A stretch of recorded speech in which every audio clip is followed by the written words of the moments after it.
All right, ladies and gentlemen, I know we're a little late, but we're almost always late. But even though we're making you wait, we're going to make it worth your while here on the Lights Out Sports Podcast. Today, we will look at week 0 games in college football and announce when our Lights Out college preview will be.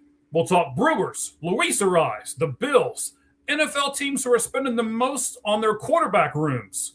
The third person who should be in the National League MVP discussion, we'll talk Lane Kiffin, unwritten baseball rules, strength of schedule, Dante Moore, Corbin Carroll, Aroldis Chapman, and this is just part of the NFL talk. Here, ladies and gentlemen, is Cheese to tell you more about what we're going to talk about in the National Football League. Cheese, what do you got?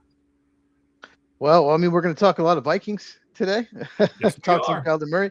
But we're going to talk also about the Browns and a strange decision to name Deshaun Watson their starting quarterback. Also talk about another player who, let's just say this, he was released by the Browns so he could go back to college. So we're going to discuss the ramifications of that because there's quite a bit.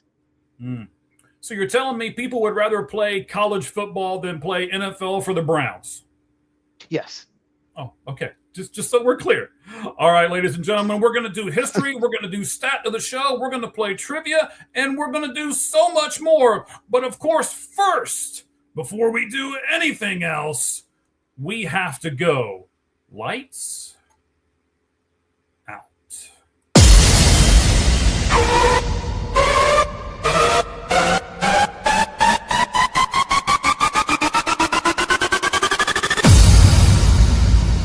Ladies and gentlemen, may I have your attention, please? Tonight, we rewrite the rules. The countdown has begun.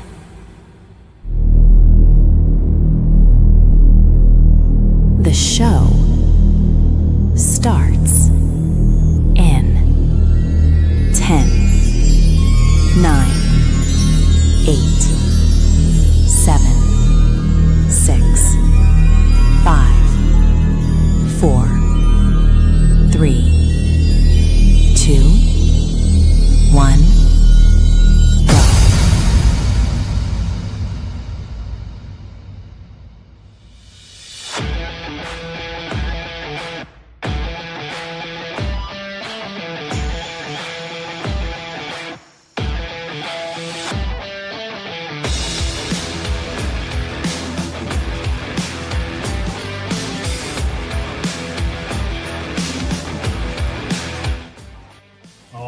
Geez, there we go. Got the intro. We went lights out. Now we are back, buddy.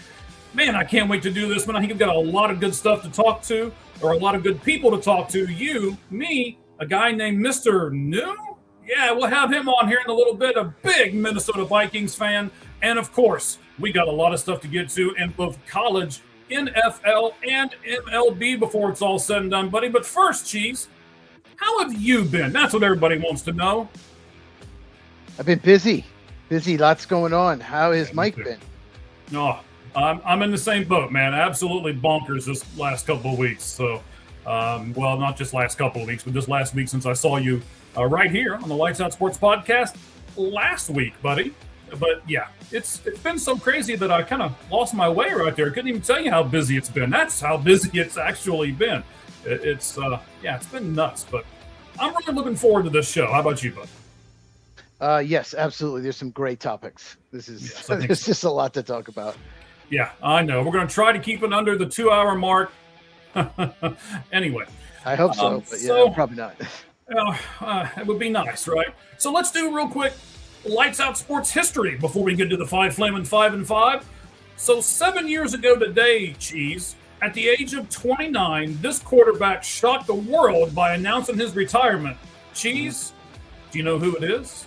Yes, I do. It's Andrew Luck. Yes, Andrew Luck. Colts fans are still so mad. They've not found a quarterback since. Yes, and they still don't have one, right? But he shocked me. I didn't realize that was going to happen. I don't know about you, but I didn't see that coming whatsoever. No, how about you? Did. Do you remember that so long ago? When I saw it, I thought it was a joke. I thought, one of those accounts that just makes stuff up. Right. That's what I thought it was. And he didn't want to do it anymore. I think he had been banged up a lot. For whatever reason, we don't have to get into that. But I think one of the things the Colts did that was so dumb, that's what I remember even more, is what the Colts did after. They decided to get their backup, like starter money, and extend him 3 years, and just make Jacoby Brissett their starter. Yeah. That was so dumb. Like he's like a good backup, but he, come on.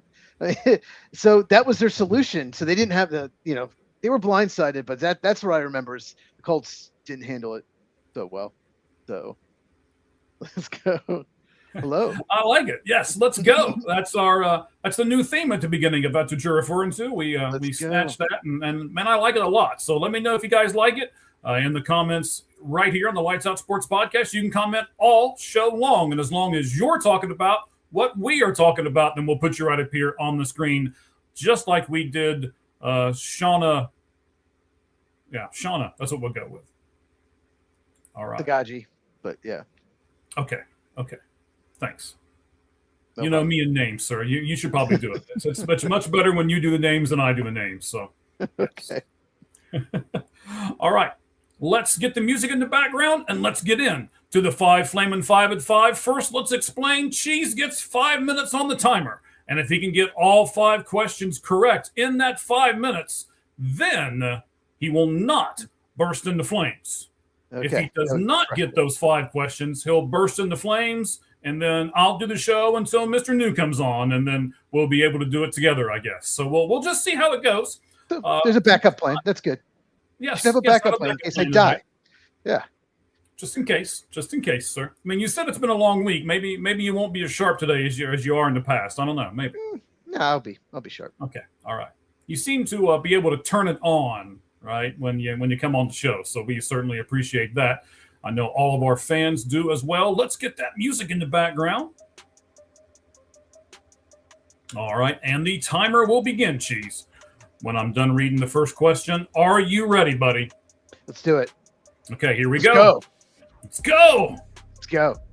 It's about as animated as I'm going to get. I'm not an animated guy necessarily. So, all right. Question 1, sir. The Brewers have the best record in the National League despite hitting the fewest home runs, but they lead Major League Baseball in on-base plus slugging. They have the lowest chase rate of any team in baseball. They are the second highest in walk rate. They're third highest in team stolen bases and in sacrifice bunts.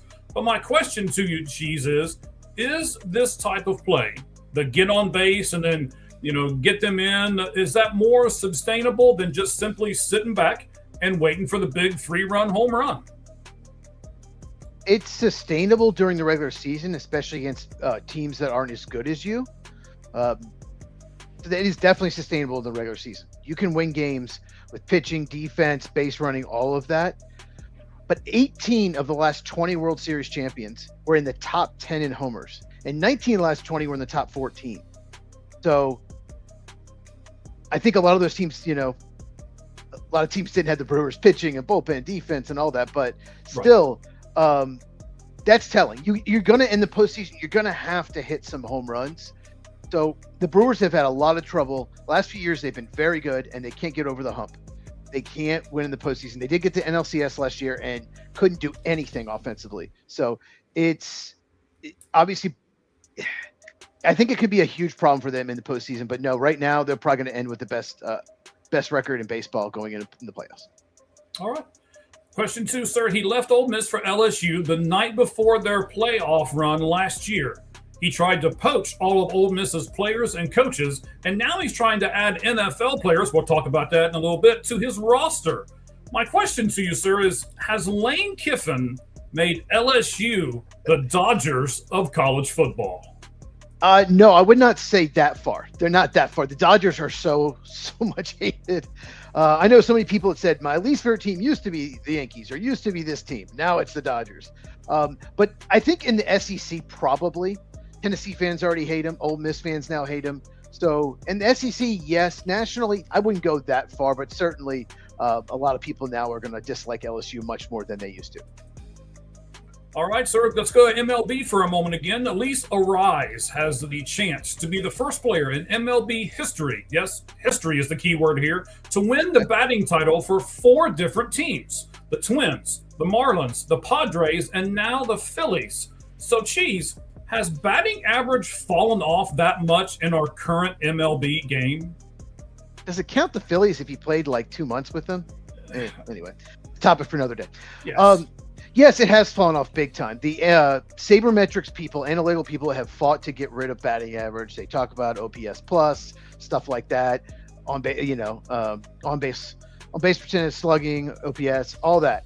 They're focusing on that because they believe a homer is worth so much more than a single, which it is, because the average, if you hit a ton of singles, you're going to have a high average. Mm-hmm. But not every scenario. Sometimes it's better just to slap a single, second and third, 2 out. So I think it's gone a little too far. I think it's still important, more important than probably a lot of these super sabermetric people realize. All right, sir, 4 of 5. Here we go. Oregon's Dante Moore, going back to college football, is reportedly throwing with more velocity than ever in his career. And it was said that he's worked with Paul Skeen's personal pitching coach to develop better torque. And scouts say that he is the early favorite to be QB1 in the 2027 draft. Here's my question, Cheese. If he is the number 1 pick, will this be a new trend in college football to get a Major League Baseball pitching coach to help you? Oh, absolutely. I think this trend is going to get really, really popular, especially guys not like Dante Moore, who's got a good arm anyway, but guys that have kind of fringe arms. They want to get more, they want to strengthen their arm. And there's some evidence you can do it a little bit, only so much, you can. But yeah, this is going to be a trend. There are guys that they have a lot of tools, they have like an average NFL arm. They're going to want to hire a coach like this. And right now I have Dante Moore going into the season as my QB1 for next year's draft. All right, very interesting. She's the last one. The Bills, and I got to be careful with this one. I can't let my tongue get too tied. You'll see in a second.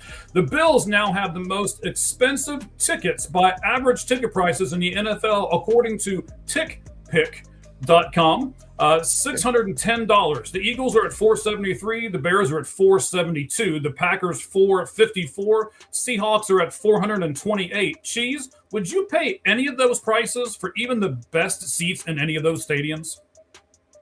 If I had $1 million, sure, but no, not right now. No, I would. That's insane. And the Bears one's funny because before last year, the fans weren't paying it. And if they fall off and win 7-8 games again, they're not going to pay it either. It's just that's insane. In Buffalo, I mean, they're always good, so I guess they can charge that. But that's absolutely ridiculous. I'm guessing you wouldn't pay that either. I wouldn't pay anything close to that, sir. Nothing even remotely close to that, sir. I figured. Knowing what I know about you. Yeah. Oh, man. All right, you did it again, man. Of course you did. You always do it. You got it in the nick of time. All right, buddy. Let's do our follow-up here. We love doing that as well. The 5 Flamin' 5 follow-up is presented by Frostbuddy. You can go to www.frostbuddy and /Red Hot Reds. That's one of our podcasts here on the All Gloves Off Sports Media conglomerate. You can get their podcast, and then you can also support them by going to frostbuddy.com and going /Red Hot Reds. You'd be surprised what all you can get. I'll let you go to the website and take a look. So here's the 5 Flamin' follow-up, Cheese. Number 1, so we're looking at spending the most in their quarterback room. So number 1, the Rams spend $55.1 million just on their quarterbacks. The Chargers are at $49.7. The Cowboys are at $48.2. The Bills come in number 4 at $47.3, and the Browns at number 5 with $44.5. And then let's look at the other end of the spectrum, Cheese. Who's spending the least amount of money on their quarterback room? The Giants at $10.1 million. The Falcons at $9.4. The Dolphins at $7.3. The Jets at $6.6. And the Saints at $5.8. Cheese, first of all, there's 3 questions here, but are you surprised by any of these either top 5 or bottom 5 teams? No, I'm not surprised at all because, I cover all 32 teams. I walk at the salary caps of every team all the time. So this actually doesn't surprise me at all, just because I already kind of knew it, but it probably will surprise some people, some of these numbers. Yeah, I was surprised at a few of them. So the Browns obviously have the worst value, and we'll talk more about that here when we get to our NFL four down territory segment. Do the Saints, Cheese, have the best value just because they're only at $5.8 million? Well, first of all, the Browns, it's because of that terrible contract, the worst contract in NFL history, Deshaun Watson. That's why. And it actually would have been higher, but they pushed money into future years, killing their cap. Otherwise, it would probably be number one on this list, believe it or not. Wow. But the Saints have the best value if Tyler Shuck works out, if he takes the next step. If he becomes like a top 10 quarterback, then yes, they do. But right now, no, because you got to factor in how good the quarterback is as well. Now, when you see, he's got 3 years left on his contract. So if the Saints, teams like the Saints, and we have the Giants on there, Falcons, teams like that, when they have quarterbacks that are like real young, if they work out, if they have a breakout year, then just go for it. Because so many teams are limited the cap because they pay the quarterback over $50 million a year on average. So they can't like get reinforcements elsewhere. But when you have a quarterback on a rookie contract, that is a tremendous advantage. That's how Seattle built their team with Russell Wilson. He was on a rookie contract when they won the Super Bowl. So that's just a tremendous advantage if your quarterback's on a rookie contract. So if Tyler Shuck works out, then yes, that is a tremendous value. We got to wait and see. Of those five, God, I don't know. I don't know what I don't know. Tremendous value. I'd have to look at all 32 to see what the best value is. Okay. Yes, I mean there's. It's like you said, if that works out, Patriots might have the best value right now with Drake May, maybe. Okay. Bo Nix, Broncos might be as well. Those are two that. Jane Daniels, Washington. Those are the ones coming to mind because they're on rookie contracts. Right, and you have to take advantage of the rest of your team when your quarterback's on that rookie contract, because you're going to have to pay that quarterback eventually, right? Yes.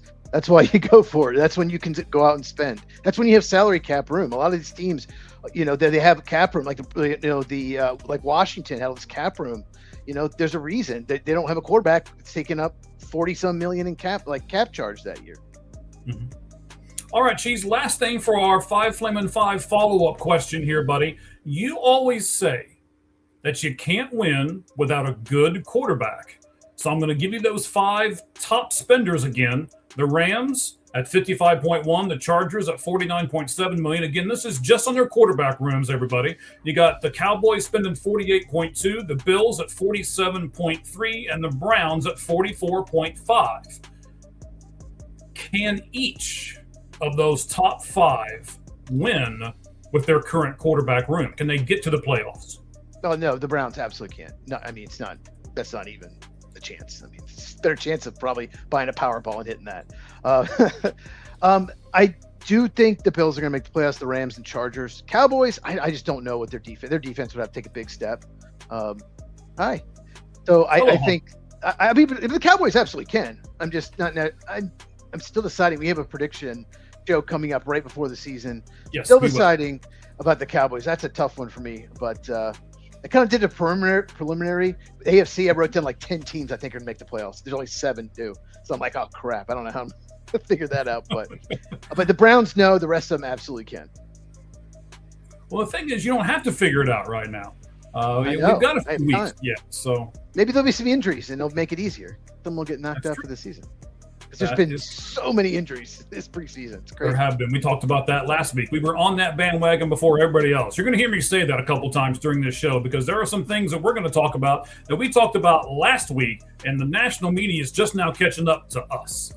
So if you want your breaking stuff, if you want to know what's going to happen in the next week, it's almost like we got a lights out sports crystal ball over here. But they just rub your head. That's what we do. Is that what it is? That would probably work, actually. That would probably work. Oh, man. We will have our good buddy, Mr. New. He will be on here with us in the next few moments. We'll talk Vikings football with him. We got a lot of great questions to ask him. A lot of different things that you might think you know that you might not know. But first, lights out mega matchup that's presented by Anubis Sports. Let me go back out of here. I did not get the Anubis Sports graphic. Let me pull it real fast so that we can get it up here on the board. Yes, give me 2 seconds here, and I will have it. There it is. All right, there it is. Let me take the top off here. And then we will get to our mega matchups, which are basically, Cheese, a bunch of baseball games over the weekend that I'm looking forward to. I think you're going to look forward to them all too, but I want to know which one sparks your interest or piques your interest most. All right, here we go. Red Sox at Yankees, Mariners at Blue Jays, Rangers at Brewers, Pirates at Cardinals, White Sox Twins, Padres Rays. Now, of course, Anubis Sports is the official sports website of the Lights Out Sports Podcast. They produce high-quality sports stories that are opinion-driven and professionally written. So, Cheese, let me give these to you again here. Red Sox, Yankees, Mariners, Blue Jays, Rangers, Brewers, Pirates at the Cardinals, White Sox at the Twins, Padres at the Rays. Give me the one that speaks to you the most. Cubs, Reds. Wait, did you say Pirates, Cardinals? Pirates, Cardinals? I don't know. Well, so that one doesn't seem to fit with the others. That doesn't really fit. Okay, well, I'll tell you why I put it up there. So you and I are big fans of the National League Central. My Reds reside there, even though they're not doing real great. And your Cubs reside there. They're in second place and doing pretty well. They've pretty much got the lock on that first wild card spot. But you've got the Pirates. Phillies are right there. Just Phillies. Yeah, they're there. But I mean, you've got the Cardinals and the Pirates, who are two teams that no one really thought they were going to be there. And if one of them sweeps the other one, they're right there, and they kind of knock the other one out. So I think this could be a real big rivalry over the next few years, depending on what those three games over the weekend do, where maybe one of them moves forward and takes that step forward, and the other one kind of takes that step back. So that's why I put it up there. Cardinals are losing 12-1 to the Orioles. Is that all? Yeah, they're getting killed. Okay. Yeah. Braves and Dodgers are tied. All right. Thank you for the updates. We certainly appreciate it, because I am not looking at that spot right at the moment. What about the Red Sox and the Yankees? Does that pique you at all? That used to pique me more. I don't know what it is. It just doesn't. I know it's an important game. Both are probably going to make the playoffs, but it just doesn't. I don't know why. It just doesn't have the same effect when I was younger, and it was like Jeter and then Nomar and just like, Kurt Schilling was there with the Red Sox and A-Rod was with the Yankees. Just, I don't know why. It just doesn't pique me as much as it used to, but it's still a huge rivalry. It is a big rivalry. I'll certainly give you that. But I also think that a certain four-letter network that will go unnamed, that starts with an E and ends with an N, has run that rivalry into the ground. So that's why I think it doesn't matter, at least as much to me as it used to. Yeah, go ahead, sir. Yeah, no, I was just saying, Big Papi, Bernie Williams, all those, when they both had. There were some years where they were the two of the best, like, five teams in the league. There was a stretch of like 8 years where they were two of the best five every year. So those years, it was pretty amazing. But you're right. I think they have room. Yeah, we're going to bring up a name from the past here with a couple of those teams and some statistics that we'll be doing here later on in the show as well. What about Mariners Blue Jays? I like this. This is intriguing to me, and we'll talk about both these teams later on in the show. It's the ALCS rematch. But both teams have been very disappointing, especially scoring. They just have not scored runs like they did last year, and that's why they're, not nearly as good as they were last year. It's crazy that they got Dylan Cease, who's been one of the best pitchers in baseball this year, and they're still not even close to as good. That's what's amazing to me for the Blue Jays. Right. Now, we do have Mr. New off on the stage where I can see him, but nobody else can see him. So he's smiling at me. He can hear me, so we're good there. Give us just a couple seconds here, buddy, and we will get you live on the air with Lights Out Sports Podcast. All right. So, maybe you can, I don't know, stop moving that camera all around between point A and point B. All right. He's like, okay, I will. Okay. So we've got a whole bunch of stuff here to gravitate to. You got Red Sox and Yankees. We've already talked about Mariners, Blue Jays. I think this is interesting, too, because these are technically two first-place teams in the Rangers and the Brewers. What do you think about this matchup, Cheese? Go Rangers. Yes. Okay. Well, that's all you really have to say here, right? Well, I actually, the Cubs still have a shot because they play the Brewers 7 more times this year. Mm-hmm. So they still technically have a shot. They'd probably have to win at least 5, maybe 6 of those. And the Cubs got the Braves and Red Sox right after, too. So it's like they end the season in Boston for 3. So their schedule's so brutal. I do not think they're going to catch the Brewers at all. but any chance they'd have to win like 6 or 7. So hopefully the Rangers can win at least 2 or 3. That'd be great. Yeah, and we'll talk about strength of schedule again later on in the show. There you go, Cheese. You set me up really nice there. White Sox at Twins. Are the Twins for real? Can they make a run at the White Sox in this division, Cheese? Probably not. I mean, I don't have the standings in front of me, but probably not. The Twins, they're probably right around 500. I don't know. I don't think so. You quit too soon. I was trying to get the standings in front of me real quick. I'll pull it up. You got it? Yeah, you probably do it faster than I can. So the White Sox are 2.5 up on Cleveland and 4.5 now up on Minnesota. Minnesota's lost 4. They're 4 and 6 in the last 10, so they've dropped a little bit. Okay, so then even at that, right? So I think this is a series, Cheese, where the White Sox can kick the pesky Twins to the curb, right? And it can be White Sox Guardians, and that's it. Yeah, they can. If they sweep them, that'd be devastating for the Twins, who they're 2 out of the last wild card, but they're two teams to catch. And you mentioned the Rangers just real quick. No one in the AL West has a winning record. Yeah, we'll get the Rangers to that. are okay. Sorry, go ahead. That's okay. You're good. You can talk about it a little ahead of time, but we won't get to that once we get to our MLB segment. So that surprised me. That's the problem with not reading the notes ahead. That's okay. I only make them for me. It's okay. Don't worry about it. If it's at the end, maybe I didn't get that far. No, you're fine. You're fine, buddy. Okay, there's one big matchup, and this is the one that I would say that intrigues me the most, mostly because it's an NL and an AL, and I still like that nuance. But when you have 2 teams, one from each of division meet like that, Padres at the Rays. What do you think about that matchup, buddy?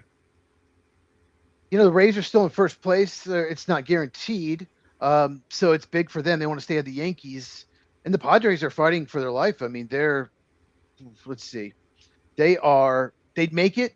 They're the last wild card of the season and today, but Arizona's only 2 back. So they're just trying to hold off Arizona at this point. So it's really, really big series for San Diego. That's probably the best team, one of the best teams they have left in their schedule. So if they can win 2 or 3, that'd be huge for them. Right. Okay. I like that as well, but I'm going to say the Rays will take that series. We'll see. So I'm going to go. I'm going to say the Red Sox will take the Yankees series. I'm going to go with Mariners over the Blue Jays. We'll talk about that in a moment. The Brewers will take the Rangers, unfortunately. I think you're just going to see the Pirates overtake the Cardinals. The White Sox will kick the Twins to the curb, and the Rays will beat the Padres. So those are kind of my picks on all of those. Do you want to give picks or anything? Or you just want to leave it alone at that? I think the team that scores more runs will win the game. I think you're right. Cool.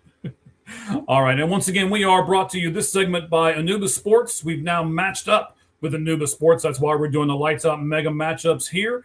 You can see our podcast and selected articles based on Lights Out Sports podcast segments.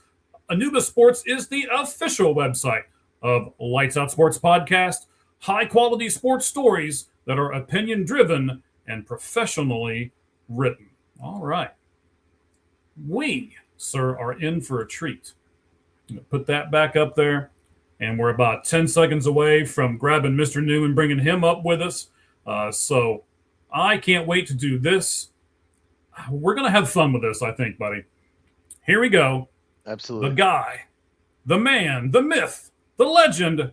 He's finally got his camera to stop jumping around all over the place. Here he is, Mr. New. How you doing, buddy? A little sweaty. As you can see, I got beautiful the Gopher Stadium right behind me. Right. Look at you. There. So had to get some there. We got fans too, and they're screaming out there too. Yo, let's go. Okay, man, this is great. So we got some questions for you, buddy. Are you ready for some of these questions, man? Absolutely. All right. So before we get too far into this, I do want to pull up a picture. Cheese is already smiling. He's going to go absolutely bonkers here when I do it. But we're going to pull up a picture. There it is. Let me take the top off of this again. Oh, look at those uniforms. Aren't those beautiful? So somebody had had a podcast today where he went absolutely bonkers on these uniforms today. The most cheese answer ever. So that's our good buddy, John there. Thank you very much, John, for being on with us. We certainly appreciate it. So I will start with our guest, Mr. New. What do you think about your Vikings uniform? And then we'll talk about all four of them together. I thought it was a concept that I was kind of expecting. I did see some mock-ups, so I was expecting the gold in there. Like the Nordic runes, like everything. The only thing that kind of concerned me was there's like this picture of Jefferson out there with it, and the helmet and the uniform don't match. So what I'm hoping is that's just a mock-up helmet. Because you know how goofy that kind of looks when the shades are just slightly off. I think that happened to a team before. I can't remember who it was, but I remember that happened once before recently, and everybody was like, the colors don't match. I think it was the Titans. Mm-hmm. But can't you remember. Want to talk about something where the shades don't match? Look at that nasty looking picture with the Chicago Bears. I mean, look at that thing. That was a Bears one. What's he trying to prove right here? Is he cold? I mean, is he shivering? Is that what are we doing here in this picture? The Ice Man. Mike, you should see. There's worse pictures of him. Oh, man, there's some bad ones. I'm glad you didn't have the one where he's sitting down with his legs and. The new one where he's kind of being a sassy. Little sass to him, huh? Yeah, he is. He's very sassy. Let's put it that way. All right. He likes dresses and painting his nails. But the Bears one looks like they ripped off Syracuse. That's what it looks like to me. I don't like the Packers numbers, the shape. I don't like the Viking shape of the numbers. It looks weird. But it's funny you didn't put up the Titans have the worst ones of all of them. They're awful. I mean, just awful. I mean, you didn't like that one? I didn't like any of them. The only one that I liked part of it was the Jaguars helmets. Oh. I like the Jaguars helmets. Every other one is terrible in my opinion. All 8. Jags did a ton of work on theirs. It looks like, I mean, there's so many colors. There's a lot going on there. I feel like they really poured a lot into it. There was one I saw from the Lions I didn't really quite understand. They said the shoulder pads are supposed to like replicate the prowess of a lion's eyes when it's, got a gazelle and focusing. I don't know. It was it's a stripe. It's a stripe. It's a stripe. Okay. Now, Cheese, I know you don't like these Green Bay uniforms whatsoever. No, it's terrible. Yes, trust me. I know. I laughed very, very hard at your podcast today. If nobody's seen it, go over to where at, Cheese?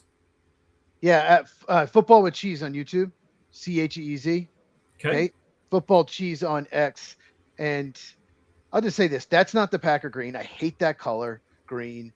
I don't like white helmets, white pants. Like one of the things, like cheese heads, like cheese. Like we always have, gold yellow helmets and gold yellow pants, no matter what. That's what you always have. So I just don't understand the coloring. And it's not even a white helmet. It's alabaster. It's not even they're all white uniforms, which some people like. This is just a disaster in every aspect. To me, that's like a cream. I like it though. I thought you didn't like it, really. I don't like anything about this whatsoever. I like nothing about this. And you know what's sad? Cool. And again, if you don't believe him, go listen to the podcast.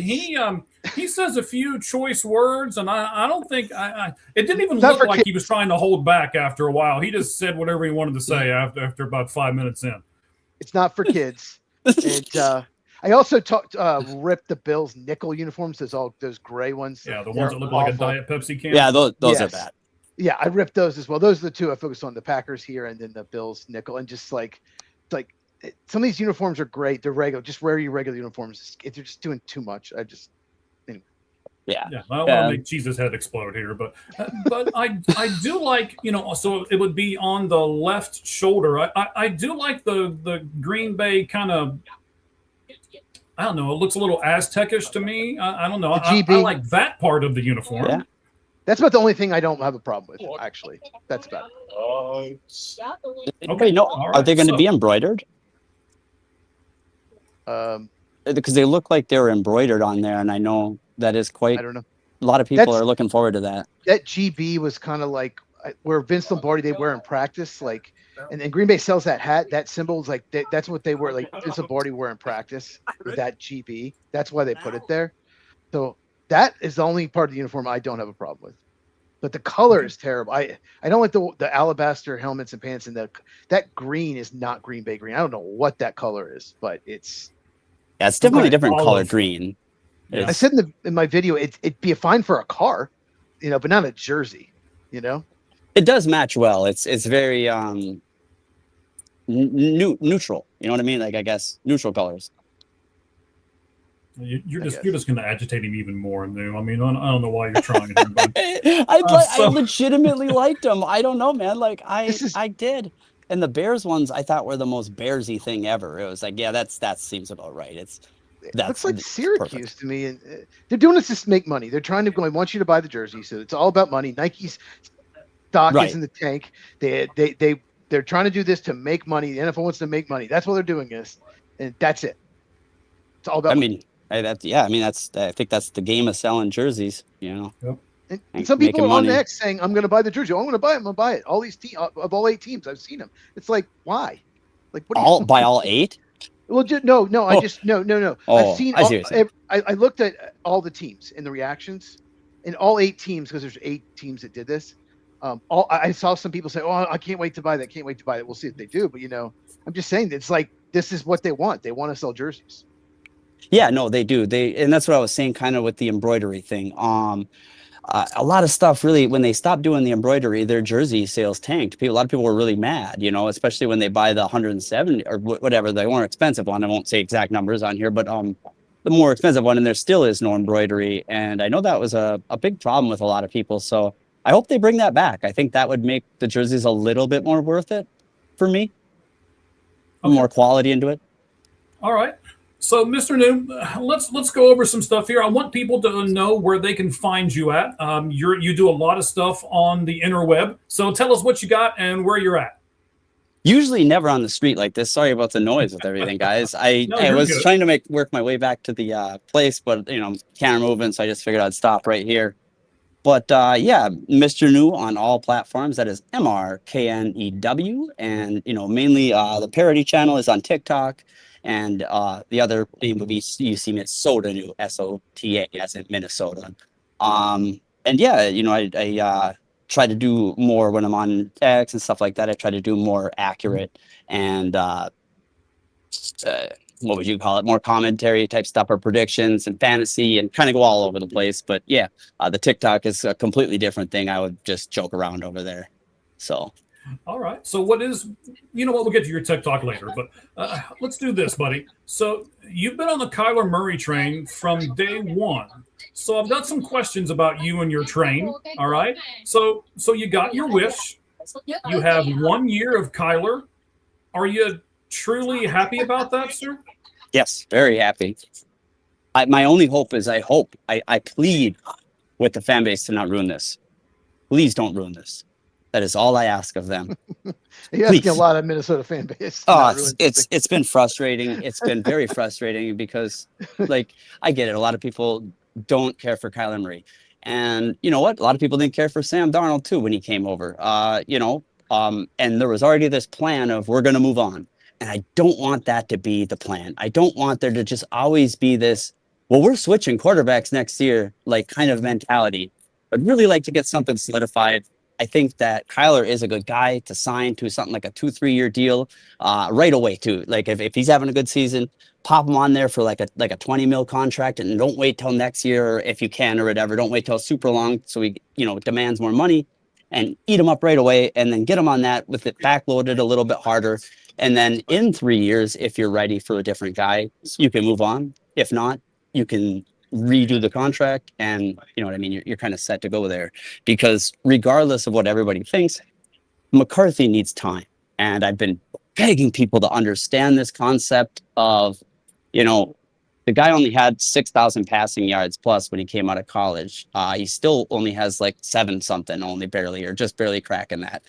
A lot of these guys like Carson Beck coming out of college are at 11,000. He's just not there, and to throw him in the starting position, he's not going to learn from that. And I only see pressure mounting on pressure for him. And it's the worst thing for his growth. And I see people blaming coaches, blaming everybody else but JJ McCarthy. And I blame JJ McCarthy. I want to be like that grumpy dad. Like, no, you got to earn it, son. You got to be there. And that's where I think JJ could have been better than he was, or more great, or had his path to greatness was through the grind and the grit and trying to prove himself time and time again and climb that ladder, whether it was with Sam or with Kyler now. But that mentality just isn't there. It's like everyone wants to give him a pass and start him and be like, same old Vikings. We just don't start guys like this. And it's like, he's so far behind on body mechanics and stuff. That's not something you learn when in game. That's something you learn, as quarterback 3. And then I believe you got to even build up to be quarterback 2, because as quarterback 2, you're holding clipboard, you're calling plays. It's a completely different, type of thing. And that's why you usually get a veteran like Wentz. And that's why I think Wentz will be QB2. And if McCarthy stays in this system, he will be QB3. All right. Well, look at a poll question here. By the way, it's our largest viewed poll question ever. And we will get to that here in just a few moments. We'll get the results. Cheese, I want to go to you for a second. I want to ask. Well, real quick, I just want to say this. Mr. New was saying about blaming everyone but McCarthy. I saw people blaming Jim Harbaugh for not throwing the ball more at Michigan so he get more passes, more experience. There were people blaming Jim Harbaugh, his college coach, because he ran the ball too much. It's like, the amount of cope is... I've never seen it. I've never seen since Christian Ponder when I was a kid. That's the last time I seen this amount of cope in Vikings Nation. Oh, I'll tell you this. When I was a kid, when they signed Randall Cunningham from the Eagles, they were mad. They were mad at that. He was really good for Minnesota. So yeah, Minnesota fans don't get mad at anything. Well, anytime you can blame anyone from Michigan, I'm all for it. So that's okay. All right. Cheese, I was going to ask you this. Is there a huge difference between QB2 and QB3?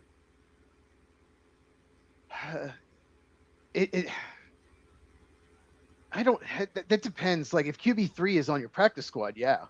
If you keep 3 quarterbacks, I don't think it's too much difference because you can always leapfrog, and if QB3, maybe it's just take a year to develop. But some people don't even think McCarthy's going to be on the team in a week, but we'll for whatever reason, minute, I know. I was trying to set it up, but no, I don't think it's that big a difference. Great job. Like I don't think it's difference. Like for Pittsburgh's a good example. Like Mason Rudolph's a backup, and they keep 4. I don't think there's a big difference. Aller and Will Howard. I don't think it's that big a difference. Really, you don't think that the rookies or the young minds have to learn before they run the clipboard? Or I guess it's not a clipboard anymore. It is a tablet. Well, just like naming 2 or 3, I don't think it's that big a deal. Because picture this, like in your ear. Like, could you picture like Aaron Rodgers listening to Jordan Love call the plays his first years? You know what I'm saying? Or could you picture JJ McCarthy calling plays? You know what I mean? Just like Sam Darnold and stuff last season. I don't see that. I feel like you got to build the building blocks up before you can even. Like, I feel like QB2 is a special spot. It's almost like a coach. Yeah, if you do, if that's a big part of your team, if you do that, some teams do it more than others. But yeah, if you do that, sure, you might want a veteran. They have been doing that since their new quarterback coach. They've been doing that a lot. John, he's a Call of Duty guy, John. He's go ahead, Chief. I don't know what he's talking about. So Kyler Murray likes to play video games. That's been the rumor that he loves Call of Duty and that he does that when he should be watching a film. That so GTA 6 would be the ultimate distraction, right? That would be apparently. Oh God, the Braves. Yeah, we'll get to that here in a few moments too. I'm sorry, I didn't know what GTA 6 was because I'm not a video game guy. Grand Theft Auto. The Braves beat the Dodgers, so that's good. Oh, that is good. That is good. Anytime anybody beats the Dodgers, we're all happy about it. So, Mr. New, do you want the Vikings to sign Kyler to a long-term deal? And if so, what do you think the terms and the years would look like?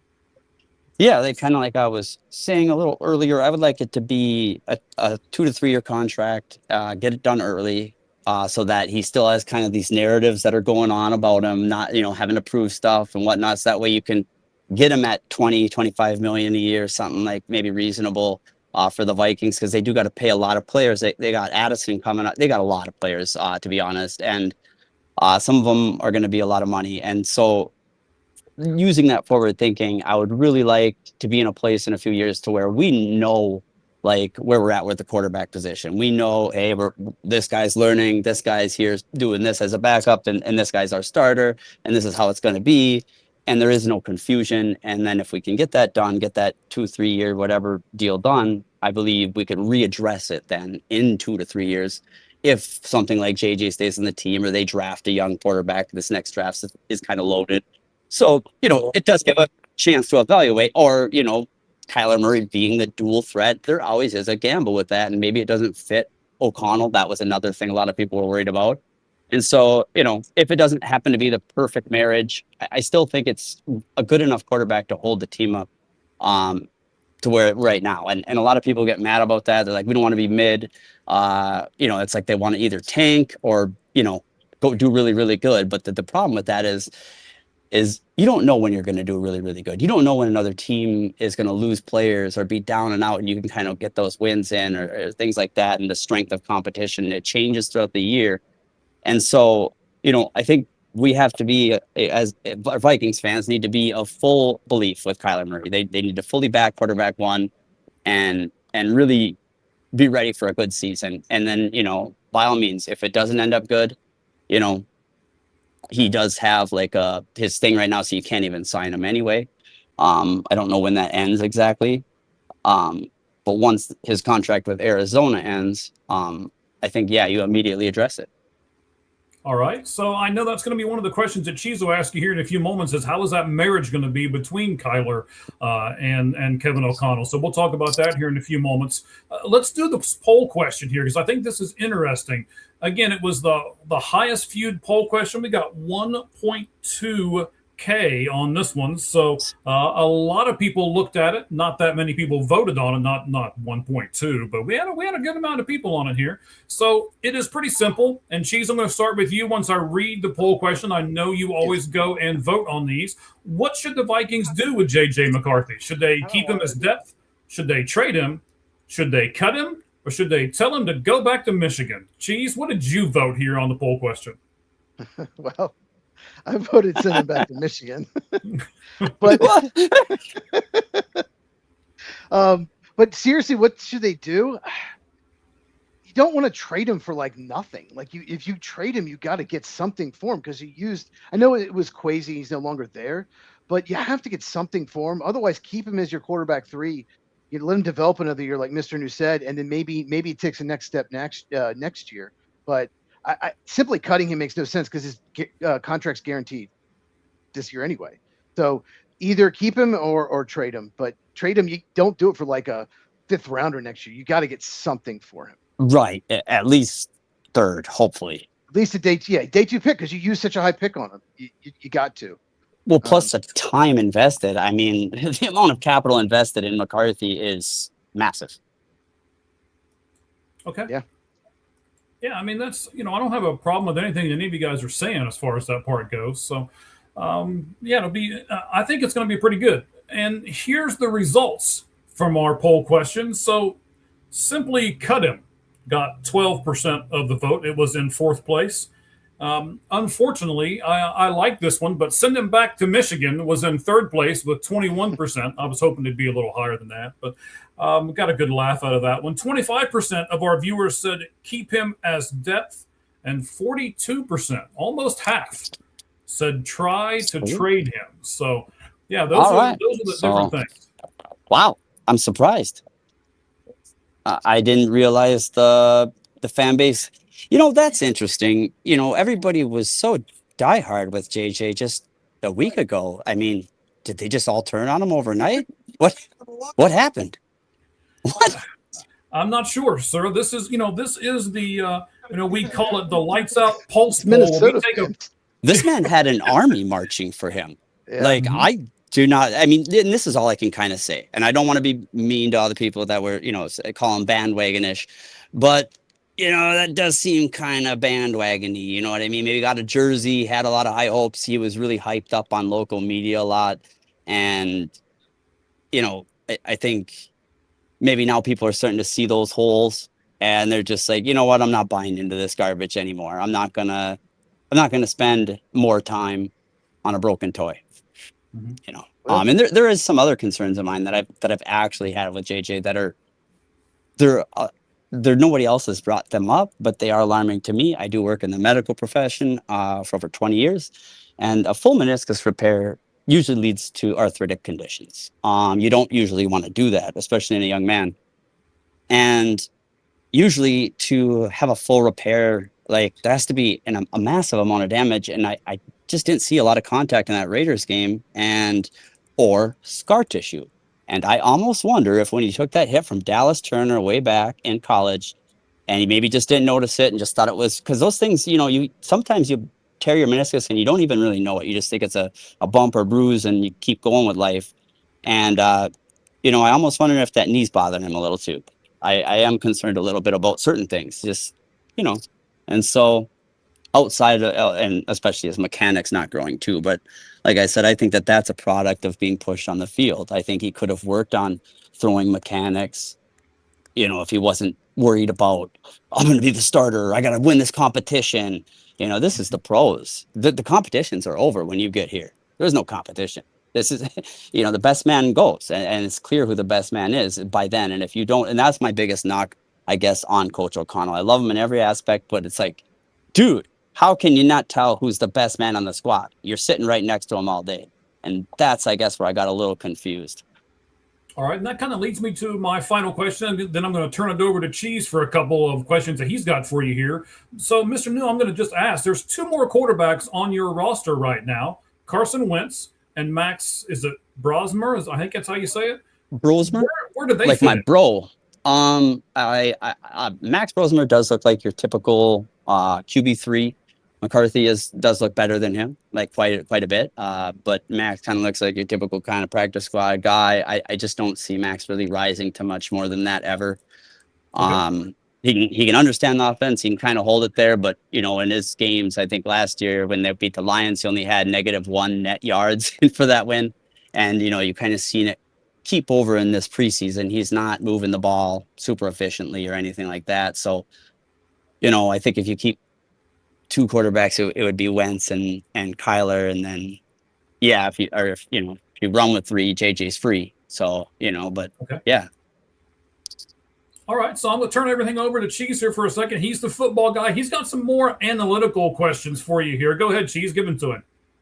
Well, real quick. I totally forgot what I was going to say now. No. If Max Brosmer is your quarterback, the Vikings are going to pick high in the draft if he has to start this year. It did not go well last year. But at the other point, I'll come back and not remember. I'll come back to it. But anyway, Kevin O'Connell has typically had quarterbacks that operate in the pocket and only leave when there's pressure, and therefore they have to.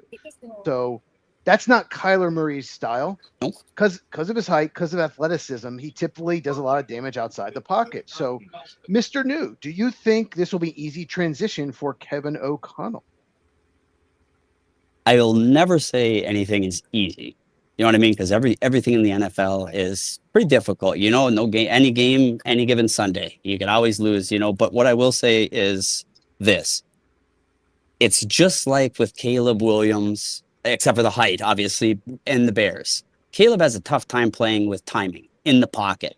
He has to play a lot of it off script. And then you had Ben Johnson come over, and at first it wasn't the greatest, but as the season went on, it harmonized, and good coaches and good quarterbacks find a way. And that's what I'm seeing here is, what's ironic is Kyler Murray is almost like a miniature Caleb Williams, and I could see them doing a lot of those play action rollouts. And I do think he has a nice deep ball, you know what I mean? But, some of those throws that Caleb does blows my mind. I try to not give him too much credit because he's, young. And then we got to see a lot more from him because, you see some of them ones where he's in the pocket and he might as well be not able to see his receivers because the ball goes flying, way off course. But when you see him off script running and it's like, whoa, that was wild. And I think that it's going to be like that. Like, at first, maybe they're going to have a little bit of trouble having Kyler in the shotgun a lot or, kind of moving him around and figuring out where the harmony is going to be. But I think after a few games, with all those receivers, all those targets, I don't see how it could not work unless Kyler Murray either knock on wood, Steele or whatever gets hurt, injured in some sort of way, or a meteor hits the earth. I don't know. Like, there's no way he's going to be bad with Juwan Jennings, Addison, Jefferson, Hawkinson. Aaron Jones can catch. You guys know that as Packers guys. I mean, does get injured quite a bit. I did want a running back out of a lot of these drafts, but Vikings got themselves a little speedy guy, UDFA. But no, I think that it'll marriage well. I just think that it's going to take a few games. People are going to poke fun at it, and there will be some times where Kyler don't see or there is a pass missed. But I just, you know what I mean? I hope we don't get the typical overreaction. Put in the next guy. Yeah, I mean, do you think the receivers, it'll be easy transition? Because Kyler's not always had great chemistry. Like he and Marvin Harrison Jr. just never got on the same page. Do you think that could be an issue in Minnesota?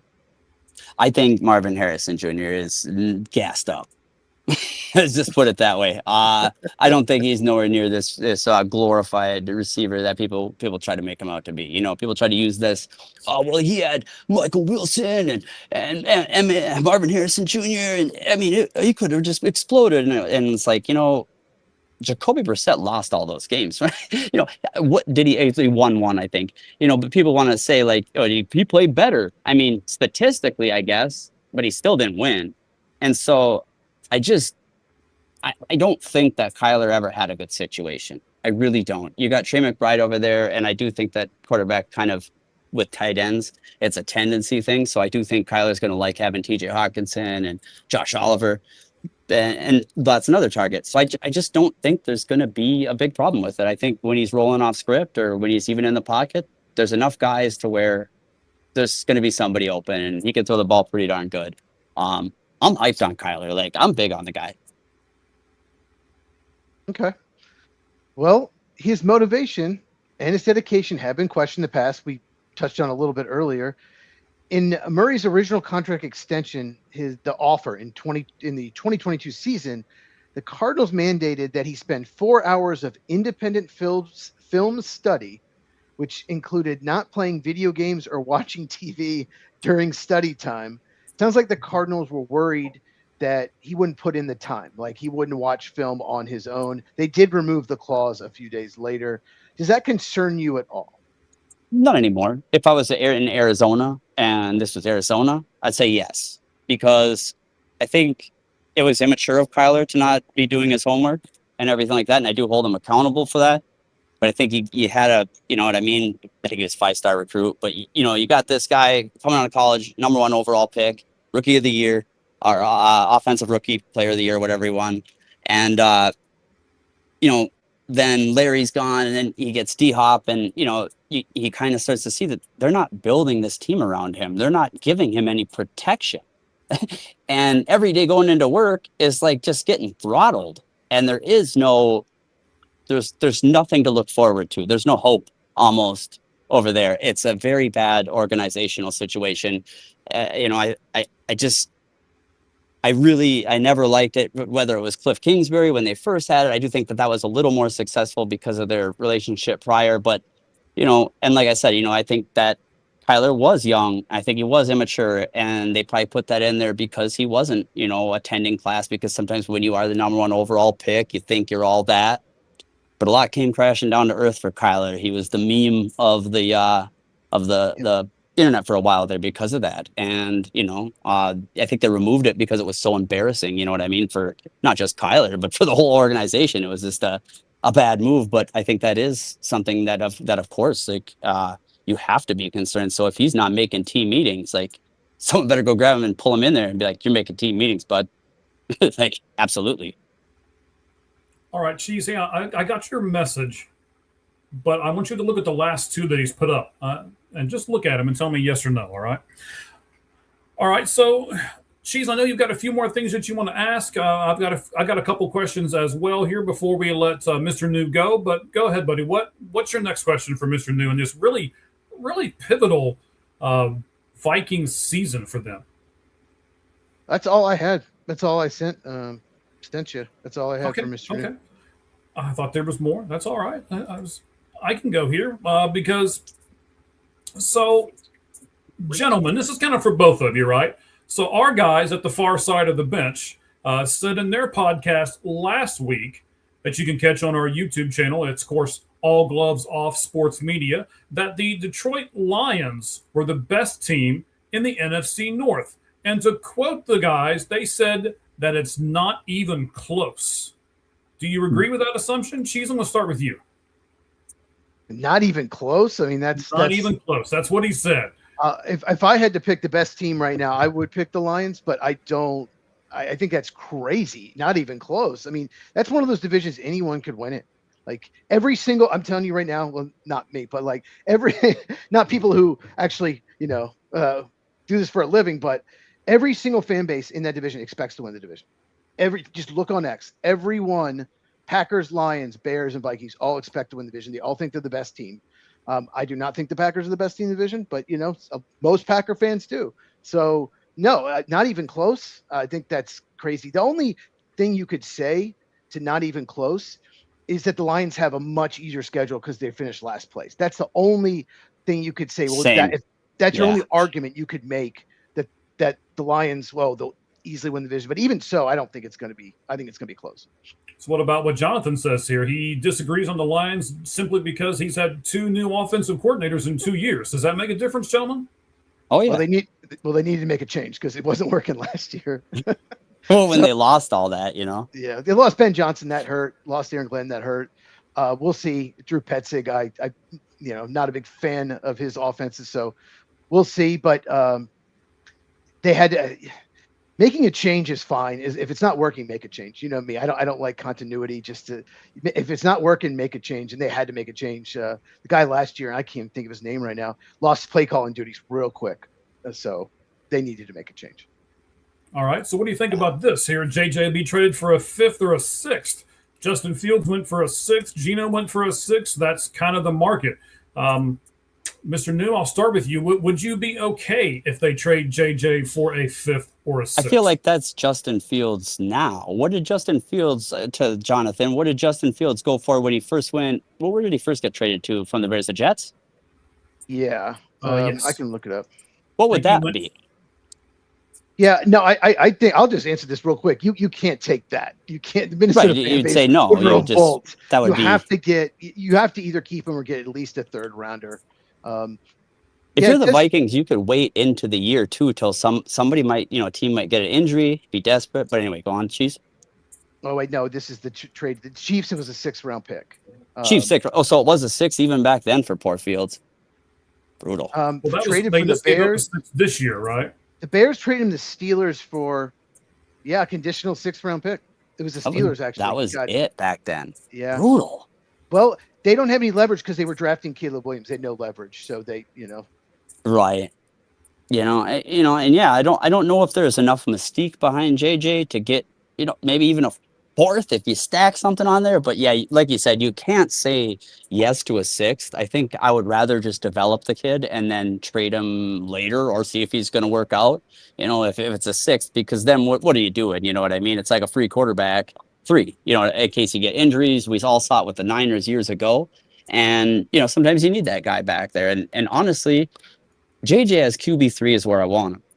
That's where I want the hype train to start, the guy to go down, and he just needs quite a few years to just straight learn. Yeah, you've got to be getting tired. You've got that thing on the selfie stick, right? You've got to be getting tired of holding that thing out there, right? Your camera? I actually got it on my hand. I thought I'd make it back to the hotel, but I didn't. We can give you a second to have you get back to the hotel, man. We've got other stuff that we can do real quick. If I don't want your hand falling off or something, and your wife getting all mad at me. So, and I'm worried it's a little loud in here. I am probably just a block away. If you guys want, I can walk in there and probably be a little better lighting. All right. Well, give us just a minute. Let's answer this question that's up here on the screen. Then we'll give you a few moments and we'll come back to you. How about that? Perfect. All right. So whenever you come back on the screen, I'll take you off in a second. Whenever you come back on, just give me the thumbs up. I'll see you and we'll pull you back up for the end. All right. All right. Perfect. Thanks, guys. Okay, and it's been awesome. No, that's fine. I'm sure we're going to get you right back here in just a second. But look at Jonathan's question at the bottom of the screen real fast for you take off too much, right? Yeah.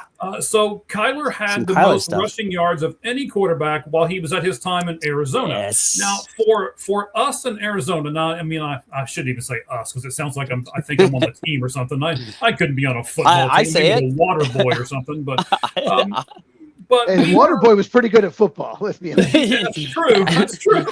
Mama said that.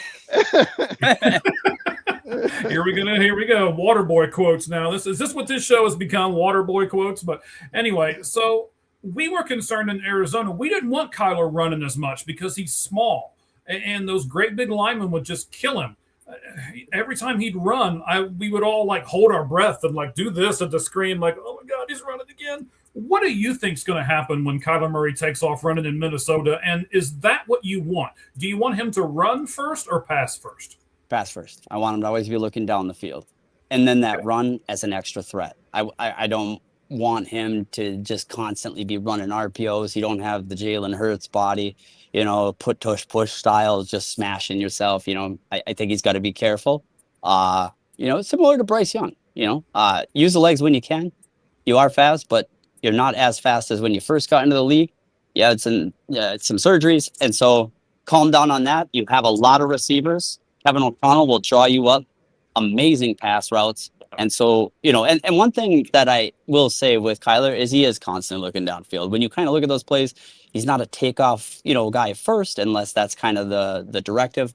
It seemed like he is kind of always trying to keep his eyes downfield. But when he sees something wide open, and if Kevin O'Connell sees something wide open, I've seen him not afraid to call it with JJ McCarthy, kind of when he did the little gritty into the Cowboys end zone last year. That was a called little run RPO for the quarterback. And I think that can be utilized quite a bit. And, people say like, oh, Kevin hasn't been with anybody like no one similar to a dual threat. But, he really helped Daniel Jones out. And Daniel Jones didn't even have to play any starting games. And that's what I mean about learning from Kevin O'Connell and the O'Connell system without having to be a starter. You could be in the backgrounds and the back scenes grinding with the boys, practicing and learn just as much those first couple years, and then, pour the fire. But yeah, rushing, I'll take some, but not all, because I don't want them plastered. Right. Okay, so I tell you what, just hang out right there. I was going to let you go, but we're almost done here, so just stay with us for a second, all right? So I'm plenty good. First of all, William, don't worry about it, man. Better late than never. We don't care if you're late. You're good. Thank you for joining in with us, buddy. You're one of our regulars, and we appreciate it very much. So, Cheese, let me go to you for a second and ask this, buddy. So where do you see the Vikings at in the NFC North standings at the end of the season? And then I'm going to ask Mr. New the same question here. Where do you see the Vikings at in the NFC North at the end of the season? God, that's so tough because there's so many unknowns. We don't even know if Kyler Murray's going to play well. He could play terrible. We don't know if the offensive line's going to stay healthy. All right, so let's make some assumptions, Chiefs. Let me help you out. I'll make some assumptions. Okay. We'll say Kyler Murray does play well. Kyler Murray plays above average. That's how we'll say it. All right. Okay. Mixes with his receivers pretty well, and Kevin O'Connell seems to really like the system. If all of those things fall into place, where do you see the Vikings in that division with your Packers, the Bears, and the Lions? Well, they won 9 games without good quarterback play last year, minus, week 1 when 9 won the NFC Player of the Week. But I'd say second. If that happens, I think they finish second. Yeah, I'm kind of same in there with the second or third. Because I'm balancing it with the pack. You know what I mean? I hate to say this. I'm so sorry, Cheese. I do got the Bears number 1. You know what I mean? I have them. They're a roll and train for me right now. I got a little confidence in them, but I do the second and third spot is going to probably be the Packers or the Vikings, in my opinion. And there's, like you said, there's a lot of things up in the air with the Vikings. It's the questionable things with Kyler, the questionable things with the line, is things going to meld and do well. And then with the Pack, what I'm wondering is Josh Jacobs going to get any time off? Is Mike Parsons, when how long will he be back fully healthy? And those are some important pieces, I think, to your guys' puzzle, especially the Josh Jacobs part. And so that part does concern me a little bit with the Packers. But other than that, I think getting Kraft back and the rest, they're going to be humming always, as it comes when the cold weather starts coming along. Okay, now, second to last question here. It'll be this question and one more, buddy, and then we'll let you go here. which team do you think specifically will give the Vikings the hardest time? Will it be the Lions? Will it be Chiefs Packers? Or do you really want to make Cheese's head explode and say the Bears? I'm really sorry, dude. Sorry, be honest. Just be that's fine. I disagree with you, but yeah, be the honest. Bears and Packers, because Kyler doesn't like cold weather. Is what I hear a lot. Yeah, well, he doesn't. I don't know if he likes it or not yet, but he hasn't experienced it. And there's an old story a long time ago when the Vikings played one of the coldest games at TCL Stadium. Russell Wilson, he wanted to give up in that playoff game, and it was the rest of his team that kind of fired him up. He was like, it's just too cold, man. This is terrible. And so when you get over to Lambeau in the middle of winter, or you get down to Windy City in the middle of the winter, those games, do concern me a little more. I think the Vikings, I think they don't have to play as late as usual with the Packers, but I think the Bears might be a little later, and that's why I'm a little more concerned with that is all. All right, so Out of Rhythm Fantasy Sports puts this up here. He's one of our newest friends here. We have, we're trying to get a bunch of friends of the show, and they help us all out, and we repost and stuff for each other and all that good stuff. We love it when they come on here with us. Who would you rather have? Drew, okay, go ahead, Cheese. Give me the name, because I'm going to screw it up. Go ahead. That's not how you spell it. Master Maker. That's not how you spell it. Let me see. Okay, well, I thought it was just me. I was like, what? No. What? Oh my God. So do we know? Is it the Nussmacher guy from the Giants? Are you talking, if he's talking about Nuttmeyer or Nuss, the new guy that they drafted just this year? Yeah. Is he talking about Nussmeyer's drafted by the Chiefs in the 7th round? Is that what you're taling about? Yeah. I assume. We'll let him respond back to us, but yeah. I would rather, if it's Nussmeier at this point, I don't know. Nussmeier is one of those it projects to be a solid backup. Doesn't have any big tools. McCarthy is upside. They're very different. So it depends what you want. If you want a backup, you want a guy behind Mahomes, yeah, then you want Nussmeier. If you want maybe a high upside guy, probably never going to get there, but maybe down the road because he's got talent like McCarthy, then you want McCarthy. Right, and that's why I think McCarthy should be used. That's perfect. You put it perfectly. Thank you. To answer John's question, Rashawn Gary is garbage. He's one of the worst players. He said, no, bro, we got the wrong player. Not Garrett Nussmeier. Garrett, that's his first name. I don't know. Oh, it's Garrett. I forgot it. It rolls off the tongue later. I look at all those guys earlier and I messed it up. All right, well, make sure to get to our okay. He's talking about Drew Messamaker. Okay, he's still in college. Oklahoma State quarterback, as he mentioned. Okay. Yeah. So I mean, right now, Messamaker probably because we've seen what JJ so far, but it's so far away, and I look forward to seeing him in Oklahoma State this year because he is. He was a big get for them. So I'd look forward to watching him this year. All right. How about this one from John?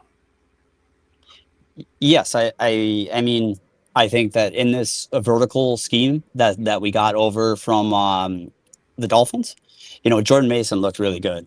I do think Aaron Jones is going to get his, you know what I mean? But I think I think Aaron Jones will have volume in passing, but as always, I do worry about his health. And I think one thing that Kevin could do is kind of maybe limit his snaps. And I think they are going to do that and balance it out more with having Jordan Mason kind of take over half of that role. And, a lot of the in between the 20s type stuff maybe could have some more Aaron Jones. But when you're looking goal line and you're going to be rushing there, I think it's going to be more Jordan Mason. And of course, Out of Rhythm Fantasy Sports. We know you're not trolling us. It's fine. We got you, buddy. No yeah, problem. I didn't realize you were talking about a college squad. I was like, that name sounds familiar. I was like, yeah, that's Oklahoma State guy. Yeah, I can't wait to do a deep dive on quarterbacks this year because it's just such a loaded class. I just can't wait. All right, it's gonna be great, dude. And that's why I think the Vikings, if they do, hang on to JJ a little longer into the year, and maybe another team wants them to look into that because of the deep quarterback class next year. Sorry about that wind, guys. Mm-hmm. No, you're good. We can't hear the wind, actually. We're good. So Mr. New, last thing for me. I don't know if Cheese wants to add anything to the end, but this will be a last thing for me. I know we have tried to get you on this show many times, and this interview honestly just solidifies my resolve to have you do a podcast and join us right here on the All Gloves Off Sports Media roster. We'll talk about that off air, but we finally got you on the show, and you agreed to join us from a special place for a special person in your life. You're also going to participate in our first annual Lights Out Fantasy Football Charity Challenge. So I'm going to give you the floor for a minute, buddy. Explain to our audience where you are, why it's important to you, and what charity you'll be playing for in that fantasy football charity challenge. Go ahead, buddy. Absolutely. And like when we take that second break, I'll try to get over there. Like I said, it's only a block away, but the American Cancer Society has been so helpful. Nothing but a dream come true. So that's who I selected, and I selected that, and why it's a dream come true for myself and stuff. Why they're so helpful personally is my wife is going through. She's fighting stage 4 cancer. So we're both fighting really hard, and we go down to the cities, to the University of Minnesota, once every 2 weeks. It's about a 5-hour drive, and I make sure to take her every other week, and sometimes 2 or 3 days. And those hotels were getting to be, $540 every other week. And she can't work, and we're going on about 2 years now of her fighting it, and it really starts to get hard. And the place that we're at is called the Hope Lodge. And after contacting the Cancer Centers of America, they also got her signed up for going to sporting events and things like that. She just absolutely loves the Lynx. She loves the Vikings. She just loves sports, and she just so great. And it's part of the reason I don't know, man, I got more into the Vikings and stuff is because of her teaching me things about patience and fighting and wanting to win and be a champion and have a champion's mentality and a heart for the team, and to watch until the very end, not just to give up, not just to holler for the next guy, but to have some faith. And she's like my hero. And I know that sounds like generic, but it's true. And it's hard to watch my hero go through this. It's really hard. And so you can't make me cry on podcast. Okay, you can't do it. All right, stop it. No, but the good story, the Cancer Centers of America swooped in just last week because she was having such a hard time eating, bellyache, just everything. Brought in whole staff with them, and they had what was that restaurant? Gosh, I can't think of the name of it, but they had the all these meats and potatoes and gravy, and it's corn. It's the one with the cinnamon butter with the biscuits. I can't remember that place.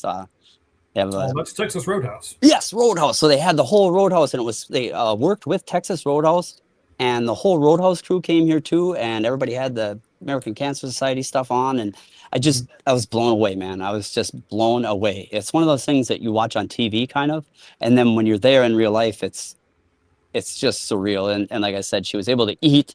It's really good food, and yeah, I'm so grateful.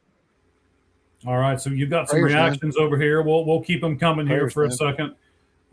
Yes, absolutely. I saw Cheese put his hands together. Yes, we're praying for your wife. We're praying for your family. I know we've all had some people who have gone through some similar stuff and everything else. So we'll put those things up there as they come in. Cheese, can you do me a favor? Can you talk about this? When are we going to do this draft? What kind of draft's it going to be? Let's talk about that for just a moment, because I'm really looking forward to this draft on Sunday. Yeah, this Sunday we're doing a fantasy football draft with content creators, and we all putting in money. The winner will go to their charity. So we're all doing that this Sunday. We're doing no defenses, no kickers, because I hate kickers. What? No kickers? No kickers. See, here's the problem with kickers. You can't do it in fantasy football anymore, because with the cue ball, everyone's kicking 60-yard kicks. You can have a kicker score 27 points in a week. You can't have that. So. That's been my biggest conundrum as a GM. Like, what do you do about that, right? Kick them out. No defense. There's no reason to have a team defense. No reason to have kickers. So, gone. So, yeah, we're doing it, and we'll do it for charity as well. I love it. That's this Sunday. I think start at 6 Eastern. Oh, and I wanted to say thank you to John in the comments, and I'm really glad that they made it out. Thank you. Yeah, he's talking about John here. Let me pull it back up real fast. 12 years ago, he says, doing great now. That's fantastic, and we hope that your lovely wife does the same thing, buddy. Thank you. Yeah, no problem, man. It's about the Grand Theft Auto comment. Okay. So I know you said earlier, I think, that you're like, okay, when I come back, so we usually just have the guests come on for the first segment of the show. We're going to do MLB, and then we'll do some more football. But please, man, we will keep in contact. We'll have you on Sunday when we do our live draft. We'll do some more exchanging through text and DM and stuff like that, making sure that we get everything put together for you. Thank you very much for being on with us, Mr. New. I do want you, before you go, though, give us your socials one more time so that people who are rooting for you and your wife and everyone else can get in touch with you if they need to. Go ahead, buddy. What we got? Absolutely. And thanks for having me on. I was just about to actually say I only got 5% here, and next time I'll be probably in my office, so it'll look a lot brighter with kind of like you guys got. But yeah, you can always find me Soda New, SOTAKNEW, or Mr. New, MRKNEW, and that's on YouTube, X, whether it's TikTok, all over the place. The only ones I don't really use is the Facebook and Instas and all that stuff, but the rest of the major media platforms, Twitch, all of them. I am there and I am square. All right, man. I certainly appreciate it. Cheese, I know you do too. Any final thoughts for Mr. New before we let him go, buddy? Yeah. You're wrong about the Bears, and so is William. And they're going to be one of the teams that really regresses this year. Really? I was wondering, why do you think so? Just quick before we go. Why do you think the Bears, why are you so down on them? Okay. Well, first of all, they played a last place schedule last year. They're playing a first place schedule this year. And the second thing is they won 6 games, where they were down 1 score at the 2-minute warning, right? They won 6 of those. The average NFL team wins 2 a year. Dude, you're right about that. Because I remember when Kirk had the fool's gold. Gave them 2 games. They had 2 3-score leads at halftime. And Matt LaFleur, being the biggest idiot out there, gave them those games. So I'm just looking at this. Like, if they win half of those, guess what? They won 8 games and finished dead last. I look at, they won so many close games in the fourth quarter. You're not going to always win those. Like, I forgot about that. They did have a lot of comeback. They were the comeback kings, so they called them, right? Last year. Yeah. And the best example I can give, it's not going to be this extreme, but the Chiefs won every close game 2 years ago, won 15-2, and they lost every close game last year, won 6 games. I don't think it's that extreme, but the point I'm trying to make is if the Bears win half of those this year, they're just as good. They'll win 8, and they would have been last place if they just went half of those games. So I'm just looking at that, and their front 7 is bad. That's a great point, Cheese. It's not a good front 7. The Vikings did it with Kirk. Yeah. Remember, they had the biggest comeback game and the other comeback games, and the catch and all that. That year, the Vikings had all those 1-score games, and everybody told us, "Oh, that's fool's gold. You're not going to make it." Sure enough, went to the playoffs, got smoked by the Giants, and that was the end of that. Weren't even that great. I went to that game because I thought it was a guaranteed win. Yeah. They fooled me. All right, guys. Thanks so much. Once again, thank you very much, buddy. And good luck. Appreciate you. Good luck to you and your wife. When you get back up to the room, make sure you tell her that we're praying for her and yourself as well, the rest of your family too. So thank you very much for being on. Absolutely. We appreciate it. We'll have you on again sometime soon, buddy. Sounds great. Later, guys. Thanks, bud. Later. All right, let's get back to – there we go. Get back to that screen. All right, man. I like that, Mr. New. He's cool dude. Yeah, we've been talking with him for a while, so we've been trying to get him on. I'm glad we finally got him on here with us. Great guy. I know his family's going through a lot, and we are with them every single step of the way. So I think we're going to do a good thing here with the fantasy football challenge as well, that charitable challenge. So everybody's going to put $25 in the pot. Somebody will win. We'll give the majority of the money to the first place. We'll give a little bit to second and a little bit to third, so that they can have money to put into their favorite charities. We'll talk about that on Sunday when everything comes into play there. Let's do a couple things real quick, Cheese. College football, it starts this coming week. Yes, he is. We'll get to that here in a few moments. Well, it used to be. So go ahead. Yeah, go ahead. Let me pull the graphic up here real fast. Let me see if I have it on here. Yes, we've got it right here. So let me get to where I need to go and take the top off this again, as we always say here. So there's the week 0 games. It's saying by excitement. Cheese, I don't know about you, but I'm really not excited for any of these games. What do you think? Is there anything that really piques your interest that you're like, okay, I've got to watch this game this weekend? The one that stands out is TCU, North Carolina, what TCU did to them last year. Everyone was hyping up Belichick is at UNC. They're going to be amazing. Like Michael Jordan was there. All these alums were there. And then TCU just obliterated them. And I just loved it. No, none of these really are going to get me too excited. I will watch a lot of them though, I just watch college football, but this is pretty crappy lineup for week 0. Yeah, but is that the way to go as far as college football goes? I mean, we all know that people are going to watch. So why do you give them something fantastic in week 0 when we all know that they're going to watch anyway? Is giving them a not so great lineup like this, is that the way to go? It'd be nice to have at least maybe some. I guess a lot of teams. I see Virginia, NC State. That's a conference game. Most of these aren't conference games. A lot of teams don't want to do that. They want to cupcake the first one. They don't want to do a conference game. So I wish there was more of that. At least it's like a little rival. Like that NC State Virginia game can mean a lot later on. We won't know till later. But that one, might mean something in the ACC standings. But yeah, I just wish there was more, at least cool matchups. Doesn't have to be like number 3 versus number 6, but it could be just maybe number 18 versus number 24, and they're in the same conference. Something like that would be better. Okay. The other part of this, Cheese, and we've seen this before, if you schedule a game in the first 2 to 3 weeks, right? And then even if you lose that game, the committee and people seem to kind of forget about it as the season wears on, right? So wouldn't it be smarter to schedule a big-time game in the first week or 2? Probably. I think it's how you finish is more important.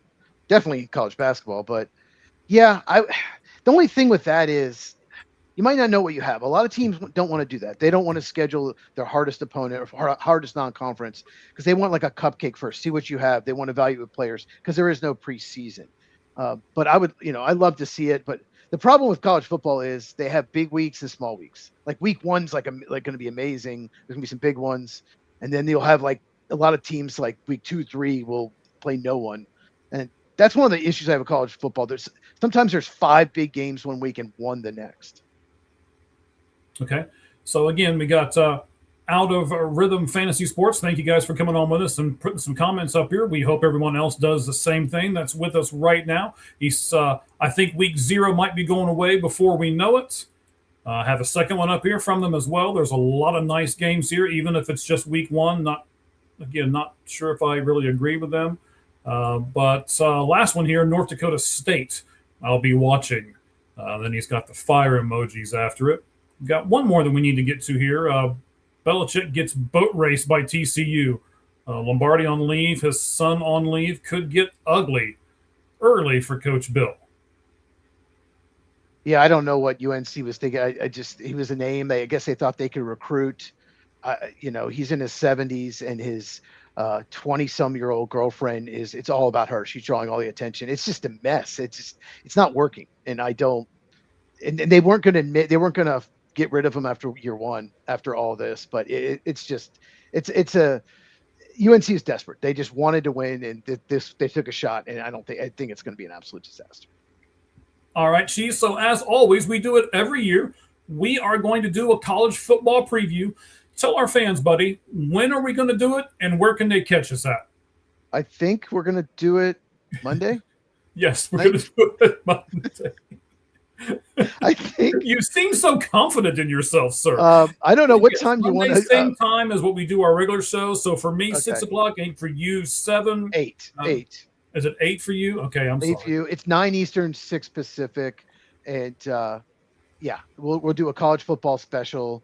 We'll do predictions, major conferences. We'll pick the college football playoff, and we'll pick a sleeper team in each conference. And you got to give Mike credit. His sleeper team was Duke in the ACC last year. I made fun of him for it, and then they won the ACC. Well, even a blind squirrel gets a nut every once in a while, sir. So we're good. This is going to be a packed few days for us. So we're going to do the draft on Sunday, where we do the charitable draft on Sunday afternoon. We're then going to turn around Monday night and do the college football preview. And then, of course, our regular show on Tuesday. So 3 days in a row, you get to see us or maybe put up with us or however you want to. We apologize. We apologize ahead of time. Yes, we do. All right, buddy. So lights out trivia here. Presented by Hit Machine Sports Cards and Collectibles, as they are now offering branding kits and designs. They offer great quality banners, logos, templates, and designs, as well as a unique brand identity and comprehensive brand strategy. You can follow them on X at Hitmachine HQ, and then send them a DM and let them know what you would like for them to work on, and I'm sure he will send you back a fantastic price. He's helping us with some stuff right now. You'll see us kind of move the logo around a little bit. We got some stuff coming here for you, and we are working with at Hitmachine HQ on X in order to do that. Cheese, Kevin McGonigal has an OPB, on base plus slugging percentage, of 380. Here's the trivia, sir. Who were the only other two AL rookies to have a higher on base plus slugging in the last 15 years? So I think you just mean on base, because 380 is terrible for on base plus slugging. I think you just mean on base percentage, right? You know what? You are right. It is just on base. I was going to say that's really bad. He's terrible. Yeah. I was like, okay. Yeah. That's fine. I said it wrong, but that's a tough question. Yeah, so two AL rookies. Remember, it's in the last 15 years. Both of them are still in the AL, by the way. Both of them still play for the same teams they debuted with as well. Nick Kurtz, is Nick Kurtz one of them? No, Nick Kurtz is not. He won it last year. You have to go back to 2017 for the first one. Oh, gosh. You'd probably have to give me the team. Well, if I give you the team, you're really going to. How about this? They were pinstripes. We're pinstripes. Judge? Yes, Aaron Judge. 2017, he had a 422 on base. Really hot. Incredible. He's incredible. Yeah. Incredible. Really well, we got this, by the way, from MLB Stats. You can go to at MLB Stats. This is where these came from. Yordan is the other one? Yordan Alvarez? No, not Yordan, because we're going to go back even further. 2012 for this guy. AL, still plays for the same team. We keep thinking he's going to get traded every year, and he does Trout. not. Yes. Mike Trout. Okay. $3.99 back in 2012. So once again, that is our Lights Out Sports Trivia presented by Hit Machine Sports Cards and Collectibles. All right. 4-pitch talk is what we need to go to. But, of course, before we do that, Cheese, we got to give everybody hang on. We got one over here. I want to make sure I get it before we go to the next one, college football preview. I want to see some detailed breakdowns. Okay. We will, actually. It'll be a good show, and both are big college football fans. So yes, we are. And you know what? If you play your cards right there, out of Rhythm Fantasy Sports, maybe we'll have one of you gentlemen on the show before it's all said and done. So, play your cards right. Yeah, play your cards right. I don't know what that. I think he's talking about the Mac. Okay. Yeah, I don't know. We'll see. We'll see where the show goes. Yeah, we don't do the Mac. No, we don't do the Mac. All right, Cheese is just going to say no. So, okay, fine. Be that way, buddy. But what we've got to do here is we got to get the graphic up. We got to get the music going, because this, ladies and gentlemen, is 4-pitch talk.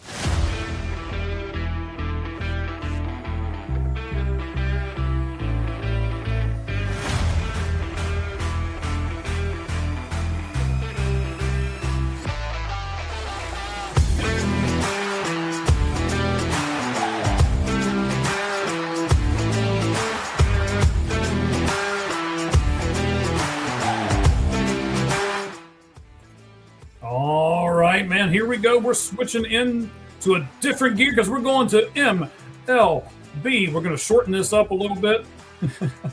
Yeah, that was the reference to the fantasy, not to. Okay, we'll talk about it later. Oh man, we don't want you to be out of rhythm when you're drawing cards. And anyway, yeah, I think I'm just digging myself a bigger hole as I continue to talk. So maybe I should just move on in this segment. Just move on, right? Just move on. Yeah, I don't think we're not going to talk. We're not going to talk about Bowling Green. Okay, we might talk about teams that would bowl over Bowling Green, but we're not going to talk about. We should do a whole show on McNeese State. There you go. Yeah, there we go. Maybe we'll do that before it's all said and done. UT Martin. Okay. So we've got three things here in the MLB 4-pitch talk. I know you're like, well, it's called 4-pitch talk. We do usually have 4. We knew we were going to have the guest on. We wanted to give Mr. New a ton of time because he has been gracious with us in the past. So we're going to shorten this down a little bit. 3 MLB questions, a couple 3 NFL questions, and then we'll do, of course, how we end every show, which is the after we do turn talk, we'll do batting cleanup presented by ForwardFan.com. So I want to start off this way, and I'm going to say clip, and everybody's just going to be like, "What?"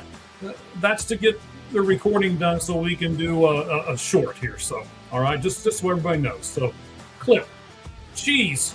I promised we would look at the third person in the MVP race in Major League Baseball. Mason Miller, sir, needs to be in this conversation. When he comes in a ball game and they have the lead, and this is with every pun intended because it is lights out for the opposition. He has a 3.2 WAR, a 4-1 record, a minuscule .81 ERA with 32 saves. He has faced 210 batters, so it's not a small sample size. Only 25 of those 210 have even gotten a hit off of him. Only 20 of them have drawn a walk, and yet he's struck out 101 of them, having them go back to the dugout, shaking their head with their tail between his legs. He has yielded 5 earned runs and 0, none, zilch, not a one of a home run. He is the MVP for his team, no doubt, and he should be in consideration for the National League MVP. So, Cheese, what do you think about Mason Miller and his legitimacy for MVP? Absolutely not. None. He's a pitcher. They have their own award. It's Cy Young. So he shouldn't be an MVP at all just because of that. But even so, a guy that pitches maybe 1 inning, a lot has to happen to even get a chance to get a save. Those are dominant numbers. It's incredible. But no, I don't think he should get an MVP vote at all. Wow. Not any. No, he's got Cy Young. Okay. If he wants to get Cy Young votes, that's fine. But I would still vote for Mizorowski or Chris Sale ahead of him because I think starters are more valuable than relievers. But no, MVP, not at all. I don't think pitchers should be MVPs ever. They have their own award. MVP should be hitter. Cy Young is pitcher. So then, is it held against him that he only appeared in 55.1 innings? And you're saying yes, right? Yes. Oh, absolutely. Yeah. He pitches the 9th inning, when his team's ahead or tied probably. And that's it. So like I said, if he comes in a game, he's up 5-2. Well, his team scored 5 runs for him, and the starting pitcher probably did very well to give him an opportunity to get that save. So it's just, I don't think it's as valuable as a starting pitcher. Okay, I can't disagree with you more. I know you disagree. I know you are. I mean, so how many times have you watched a game, Cheese, and you lead for 8 innings, and then you put in the closer who gives it up, especially if it's a home run hit or something like that? You're just like, really? We did all this work for this guy to come in and just blow it all for us.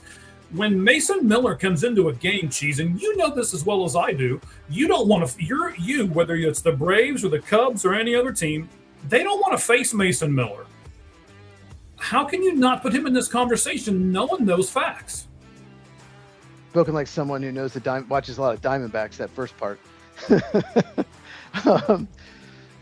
I mean, yeah, he's the best closer in the game. He's amazing. But as far as MVP, most valuable player in the game, no way. Stars are more valuable. Position players play every day. 55 innings total. You can't give an MVP to someone who pitches 55 innings. You just can't. So is he the MVP of his team? Yeah. Probably, yeah. Okay. So PCA is the MVP of his team. Shohei Ohtani is the MVP of his team. That's what the MVP means, right? The most valuable player on that particular team, and then how well that team does as a whole, right? Those 2 players you mentioned play every day, and they can really hit. So I think that's a big difference, and I think it should be a hitter's award, like I said. We totally agree to disagree on this one. Absolutely. Okay. All right, so let's do it this way then. rank the three. Ohtani, Miller, PCA, or is there somebody, since you don't like this Miller comp I've got for you here, is there somebody in your mind that should be in this that I'm not thinking of? I would put Matt Olson third of the Braves, and then I put Shohei Ohtani second and then PCA first. Okay, so mine would go, I would still put PCA at first. I think he's going to win it, and honestly, I think he deserves to win it. I just wanted to put Mason Miller because I think he's the second guy. And I would put Ohtani at third. Now, okay. I will say this. If Ohtani comes back, the way they're talking, and if he kind of wills them being the Dodgers, and he gets them some more wins, and he keeps hitting like he is, I might push him up to 2, even though I don't like him. I don't like this whole thing. And by the way, I'll be doing a thing on the Sports Pulpit here in the next week or so about the Dodgers and how Dodger fans should be really, really worried right now. We'll get to that later. Something that I was going to do tonight, but we just don't have time to do it. So Houston Astros the same way. I wanted to talk about the Houston Astros tonight. We're not going to have time. I've already written it out. It'll be Thursday on the Sports Pulpit. We'll have the Houston Astro one as well. Next week, I'm going to look at the Rookie of the Year in the AL too. So okay. We'll close up the MLB MVP talk here. We'll move on to our second one because, again, we're a little crunched on time, so I want to make sure we get to everything. We were on this much faster than the national media last week. We said that no team in any sport should have a team below 500 rewarded by making it to the playoffs. The Texas Rangers lead the American League West with a 66-66 record. But that's not all, Cheese. The Cleveland Guardians, as of yesterday, I don't know what's happened today, but as of yesterday, if the season ended yesterday, they would have the final wild card spot, and they would have a 66-66 record. That means two teams would make it to the AL playoffs that are not above 500. Will having a team under 500 make you not watch the playoffs, Cheese? No, I don't think that will be a thing. It's not going to make me not watch it, but it's going to make you think this team doesn't deserve it. I mean, this happens sometimes. Like the National League is just stronger this year than the American League. So you're going to have a team, either the Padres or Diamondbacks is probably not going to make it. And they're going to be 6, 7, maybe 10 games over 500 and miss it. And then you might have a team that's around 500, even below in the AL that makes it. It just happens sometimes. But it's not going to make me not want to watch the postseason. Jonathan agrees. PCA for MVP. Wanted to get that in there real quick. So kind of sticking on this, 500 or better record deal here. 4 of these 5 teams that are in the AL West, those would be Seattle, Houston, Texas, and Anaheim. All are in large markets. You know me, I've always said I don't like the whole large market, small market terminology. But shouldn't these teams be better than this? Shouldn't they be spending more money than this? And doesn't it say when we talk about our collective bargaining agreement, we'll do that after the season is over? We are going to have a special on it. Does that mean there should be a floor to spending money and not just a cap? Oh, yeah, we're going to talk about that when we do a whole CBA special. But the Astros fired their GM because he's mismanaging the team. He's done a poor job. Every time he goes out and gets pitching, it's a disaster. That Imai guy, I think is like the Asian pitcher they signed. He lost his starting job real quick. So I just think maybe mismanaged. The Mariners are the big shocking one that their lineup just collapsed compared to last year. But the Angels were rebuilding. We knew that. But it's just a weak division. It's just got a lot of teams that are just not that good. All right. So, Cheese, you and I both picked Seattle to win the division. I think they're still the most talented team in that division. And I think especially if Cal Raleigh gets hot, he hit 3 home runs yesterday, and we'll talk more about him here in the final segment. They will still win this division because they're only 3 games out. What do you think? Are you still saying that Seattle could win this division, or are you out on them yet? I mean, they could, of course. I mean, I think it's like 4 teams could still maybe win it. But I predicted Houston to make the postseason. And they had about a month ago, they had gained first place. They were playing well, and they have just been awful lately. And now Texas is in first place. So I don't know. I mean, that division, who knows? Whoever gets hot, or I shouldn't say that. Whoever doesn't suck the most is probably going to win. It looks like the Astros and Rangers are tied for first. How are the Astros tied for first? They keep losing. Well, it means that means Texas lost today and the Astros won today. That's how close they are back and forth. So Angels and Athletics are out of it, so it's between those three. Yeah, so Seattle's only 3 out, 6 games under 500, but they could still make it. They could still win the division. It's crazy. Yeah, it is crazy. Cheese, if we would have a sub 500 team make the playoffs, what would your solution be to that? Or would you just let it play out? I mean, it's the first time that it would ever happen in Major League Baseball history that a sub 500 team would get into the playoffs. Are you just going to say, okay, it's a one-off thing, it's probably never going to happen again? Or would you try to come up with some solution? Well, they expanded the playoffs. They've done it a couple times, and that's why it's never happened before. It's because it used to be you had to win the pennant. It was 4 teams in each. Then they did 5. Now they do, what is it? Yeah, 6 now. Yeah. Which, honestly, I kind of like 4. The regular season mattered more. 5 was stupid because you won a game, you're done. Like that's dumb. Now I get why they went to 6. So 6 is probably better than 5, but they keep expanding the playoffs. It's bound to happen eventually. And if you make a rule, then you can't make it. Then what are you going to do? Take an extra NL team, put them in the AL? So I don't know what the solution is. So I think it's just something you're going to have to live with. Well, I do have a solution. Okay. But I'm not going to tell you now. I'm going to tell you later on this week in the Sports Pulpit. I do have a solution, though. Tune in to us. We'll be getting all that done here in the next few days. Again, we're a little pressed on time, so I'm going to make sure that we kind of run the gamut. I want to get to your NFL stuff because we got some crazy stuff happening in the NFL as well. And we got one more thing here in MLB. This should be an interesting discussion. Cheese, every third and first base coach has a box that they are not supposed to step out of. Last night, in the Cubs versus Diamondbacks games, Cub third baseman Quentin Berry could clearly third base coach, right? Third base coach, yes. Quentin Berry could clearly be seen getting right up towards the edge of that box and looking at the glove of Diamondback starting pitcher Merrill Kelly and then relaying the pitches to the Cubs person on second base so that they could relay them to the hitter. Is this cheating or is it a competitive advantage, Cheese?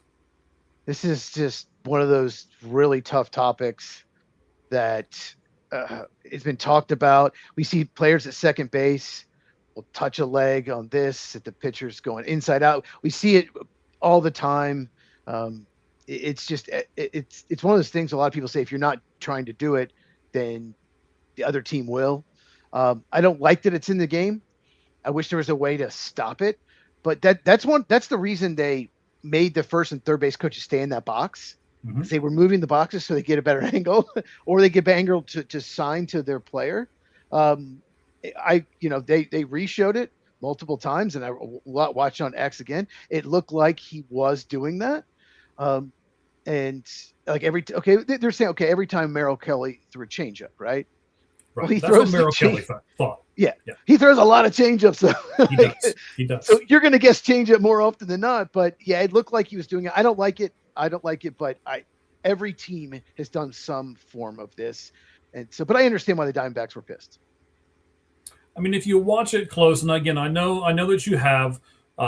So when Barry knew he was throwing the changeup, he would. I don't want to get up and back away. Yeah, he was shooting his left arm down. You could clearly see it. And then looking at Merrill Kelly's grip. He was looking at his grip in the glove. Yeah. Correct. So it was happening. I mean, it's not like it wasn't happening. You could clearly see it. The Diamondbacks bench, especially Jeff Bannister, who used to manage way back in the day, was barking up a storm and saying things across the dugout like you did on your show this afternoon when you didn't like the uniforms. So after the game, in the post conference, D-backs manager Torey Lovello called it gamesmanship And he went on to say, I want to keep that between me and the Cubs. In other words, what he discussed with the Cubs, he wanted to keep it private between the two teams. Is that the way to handle it? Yes. I think, yes, that's absolutely the way to handle it. It looked like to me the assistant coaches were the ones screaming at each other. Yes. Yeah, it was the Cubs. Oh, what's that guy's name? Cubs bench coach was the one screaming F-bombs at the. Yeah. So it was this. Yeah. I think Torey Lovullo handled it very well. All right. So after the game, I watched both post conferences. Torey Lovullo was asked about it pretty much right away. Craig Counsell was never asked about it as far as Cubs reporters that I saw, nor did he comment on it. So you know the Cubs side of it better than I do. Why wouldn't a reporter ask him about it? Why did they? Is it that they let him off the hook? Was it that they knew he was stealing signs and they didn't want to bring it up? Why do you think nobody from the Cubs side asked Craig Counsell about it after the game? So you watched it? I didn't. I not watched that at all. Yeah. I turned off, went to bed. So I'm sure they were told not to. This is what you know how modern sports media is. I'm sure that he called in favors and said, don't ask him about this because he didn't want to comment on it. Why would he want to? Of course he doesn't want to talk about it. So that's why. We know you could lose if you ask questions that a lot of times in organizations, and the Packers are about as guilty of this as anyone else. You might lose access.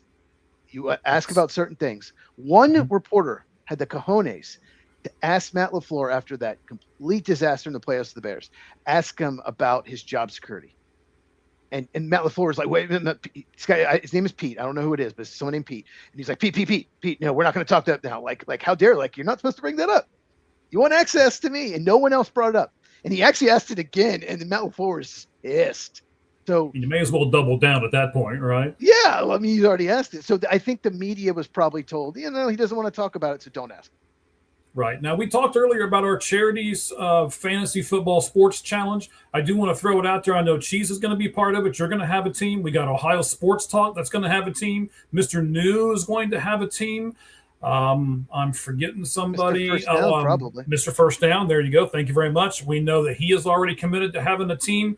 So we've got a lot of it together. If you're a content creator and you're listening to this right now and you're like, well, shoot, I want in on this.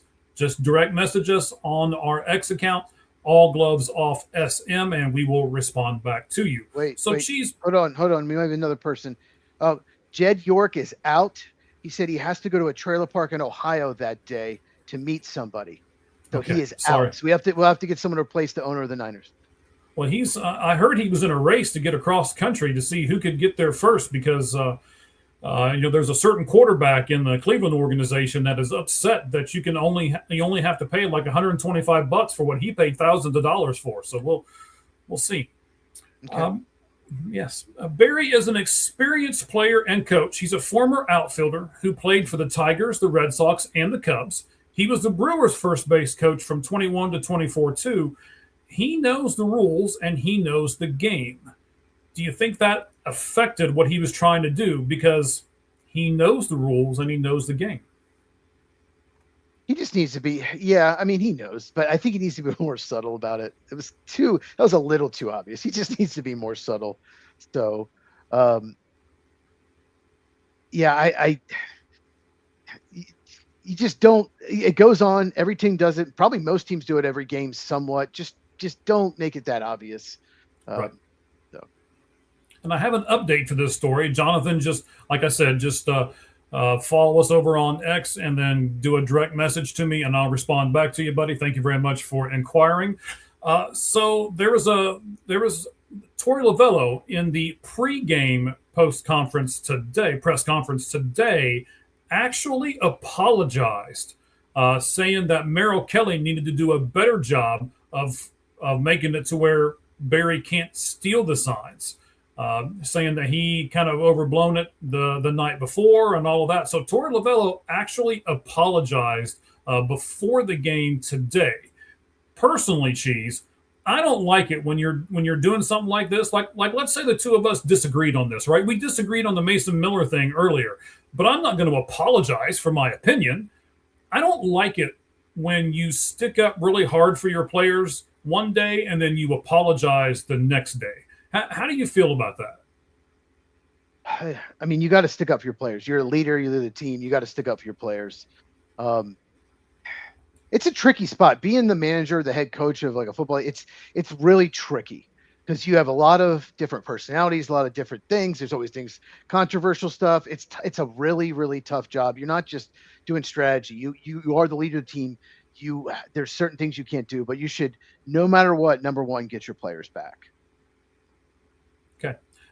We'll talk about Torey Lovullo and getting his players back again. I know I keep hyping some stuff that I'm doing here, but I haven't done anything for a few weeks. I'm putting a lot of stuff together this week, slacking off on a few other things that I have kind of committed to myself over the past few weeks because I want to get some of these things out and going. We will talk about the Ketel Marte story as well when it comes to Torey Lovullo and all of that. Something that we really couldn't get to today on the Lights Out Sports podcast, but tune in to the Sports Pulpit later on this week, and I will get to that as well. All right, you probably see me taking some of these things off of here really fast, and I'm doing that because I know that we are going to put something up here on the board real fast for us. Let me get this. Yes, here it is. And our next segment is brought to you by our TikTok account. It is All Gloves Off. Please scan that code if you want to go over to our TikTok account, growing like everything, putting up a ton of videos that you'll see from this show and from our other shows that are in our All Gloves Off network. So again, scan this QR code. I'll give you a few more seconds here. You can go also to @AllGlovesOff. That is where it is on TikTok. Join us, and you'll get a lot of content there as well. So let me take that back off, and then let's do. Let me see if I've got it up here. I do not, so that means I need to get it from the other spot, which is fine. So let's do our stat of the show, Cheese. It's presented by our TikTok account that we just put up there, and it is about Cal Raleigh. We got to do this on Cal Raleigh here. I said we were going to talk about him later on in the show, and this is the point to where we are going to do it. Here's the graphic. This took place, Cheese, before last night, because as we talked about, I still think the Mariners are going to win that division. He might get hot, and what I mean by that is, I don't know if you guys saw it, but the man hit 3 home runs in the game last night. Yeah. But before last night, Cal Raleigh hit 60 home runs in 2025, and Cal Raleigh had 54 hits so far in 2026. He had less hits right now than what he had home runs all of last year. Cheese, we've talked about this a couple times, but can you explain this to anybody? I've never seen anything quite like it. There was a lot of people. Remember when I was doing my fantasy baseball draft, and there were a lot of people saying, "Do not draft him this high. He's probably going to hit between 32 and 38 homers. He's probably not even going to hit 40." A lot of things went right. Don't draft him that high. No one expected this. I mean, he hit 247 last year. With 60 homer. I mean, and he's hitting 160, maybe something like that. Like, yeah, I don't know. I don't know. I know you have some theories, but assuming it's not did anything, wrong. Yeah, it doesn't have anything to do with needles. Mm-hmm. Yeah, it has nothing to do with needles. I've never seen anything like this in my life. It's almost like you have to try really hard to be that bad, considering how talented and how good he was the year before. Like, you actually have to be trying to be bad. But I will say this. I've said it. I talked to a few friends of mine this afternoon when we were talking, and I knew we were going to bring this up on the show. If Cal Raleigh gets hot over these last 30 or so games that the Mariners have, they can come back and win this division. But I think he has to. They're not going to do it if he's batting $160. He's got to be the Cal Raleigh of last year, even if it's just for this last month. And he may be able to carry them all the way through to the next part. So, put that back on here. That's our stat of the show. And now we're going to get into 4-down territory, of course. And this is Cheese's realm, buddy. I know you have put some stuff in for us. I have some really good follow-up questions on some of these things that you're going to talk about. This is going to be an interesting segment. So here we go.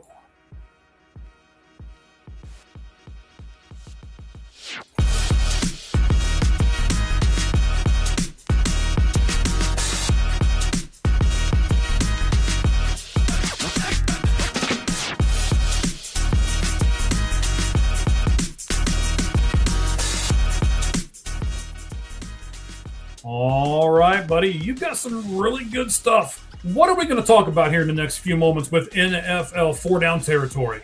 Well, we're going to have to shorten it big time because it's getting really late. So we're going to very quickly now talk about Deshaun Watson getting the starting job. And then I want to talk about what's going on with Daquan Wright, basically quitting the Browns and going back to LSU and what it means being able to even go and what it means, all the scenarios that it creates. Okay. So which one you want to start with? Let's just quickly talk about this. Deshaun Watson, did not know, missed all of last year with injury. He has been awful when he's played for the Browns. He's not been good at all in practice and preseason. He got named his starting job, got named the starter there. So why do you think they did this? Because there's been a lot of theories thrown out. I have a theory, but I want to know what you think first. Well, I mean, Deshaun Watson is the veteran of the group, and it's not like Sanders has lit the world on fire, and it's not like, the kid from Oregon has lit the world on fire to where you're like, oh, we have to start this guy or this guy. So I almost think it's by default. What about you? I honestly think Shadur Sanders hasn't been great, but he's been better. And he's younger. So when in doubt, in these situations, simply you play the younger guy, let him get experience, right? They're not doing that. Someone in the media, Ari Meirov or something, I hope I said that right. He said, oh, well, their first 2 games on the road, let Deshaun Watson go on the road where the fans won't boo him to start. Well, that doesn't make any sense. So let him play so he doesn't get booed. No, that's not even, they're not even trying. Here's what they're doing. He gives them very little chance to win because he's so terrible. And they're trying to tank the whole season and pick first in the draft. They traded Myles Garrett. They won't be as good defensively. They are losing to try to get the first pick. That is what is happening here. There's no reason to play this man at all. There's no reason. When in doubt, do the young guy. So that is what they're doing. The Browns are on the clock. Well, they're not going to re-sign him. He's under contract for, I believe, 2 or 3 more seasons. But no, it would not be great. I don't want to see this at all, Jonathan. It's impossible. He's terrible. I'm not going to say it's impossible. I mean, he was really good when he was with the Texans. He has just, done a bunch of stupid stuff in his personal life and fallen off the face of the earth. He even said really stupid things during the press conference after he was chosen as the start. Actually, it was before he was chosen as the starting quarterback, basically saying that, it wasn't his play on the field, that it was his personal stuff. That's why everybody was booing him. And Shadur Sanders even came out and said you shouldn't boo him. He's trying really hard and he's working really hard. And I would say no to both of them. For me, it's more about character than it is about anything else. No, they're booing him because he's making all this money. They traded a lot for him, and he's been terrible. That's why they're booing him. That's it. Browns, they're not happy. It was one of the worst moves in NFL history, if not the worst move. And the man that did it still has a job. Some reason he still has the job. I think he's done a little bit better job recently, but that's why they're booing. Okay. And there's no reason to put him out there at all. Jonathan saying that there's humor in this thing, and there is to a certain extent, but I don't know. I would not want to be a Cleveland Browns fan. I mean, I know that, I'm a Bengals fan, and we went through a bunch of crud for so many years, and it's terrible to live in Ohio, especially if you're in a trailer park. Well, never mind. East Palestine. Yes. What else you got for us, buddy? Okay, so we got to talk about speaking of the Browns. I mentioned that tight end Daquan Wright, he was waived by the Browns, not claimed on waivers, so he could go back to LSU. So he played for Lane Kiffin at Ole Miss, and Lane Kiffin now coaches LSU. Wright had signed an undrafted free agent contract with the Eagles, who waived him, and the Browns claimed him 2 weeks ago. Now, why can Wright go back to college, right? Because a Louisiana judge, by the way, LSU, Louisiana judge, granted, of course, this is the terminology I found when I did research for this, a restraining order. I thought that meant something else. That awards Wright with another year of eligibility and allows him to enter the transfer portal despite signing with an NFL team. So this obviously creates a lot of issues. I put a bunch here if you want to add more. Do you want me to go through each one and then we talk about it, or do you just want me to go through it all? What do you want me to do?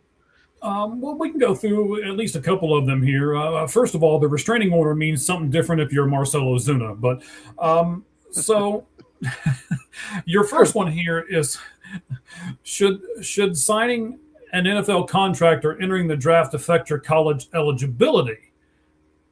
Well, if you sign a contract, I don't think you should be able to go back. I mean, that's just my own personal opinion, and the Big Ten is agreeing with us, and it's going to be interesting to see if I think the bigger schools, the SEC, the Big Ten, the ACC, you're all going to say, no, you can't come back. But I do think, Cheese, it's going to be interesting for some of these smaller conferences, and they may say, you know what, we need all the competitive advantage that we can get, so sure, we'll take you back. Well, LSU don't have a problem with it. LSU clearly doesn't have a problem with it. I think if you, once you sign a contract for sure, you should definitely not be able to go back to college. Once you've signed an NFL, and he did, he signed undrafted with the Eagles. That's what I think. The second one is, can a player enter the draft, get drafted, and then before he signs the contract, so maybe in the summer, say, no thanks, Georgia just offered me, say you're like a 5th round pick and you're going to make $500,000-$600,000 a year. And Georgia comes and says, we'll give you $1.3 million. No thanks. So I'm going back to college after I was drafted. So what do you think about that? Oh, that's a great scenario. So we got drafted. Has he signed with the club yet? Hasn't signed.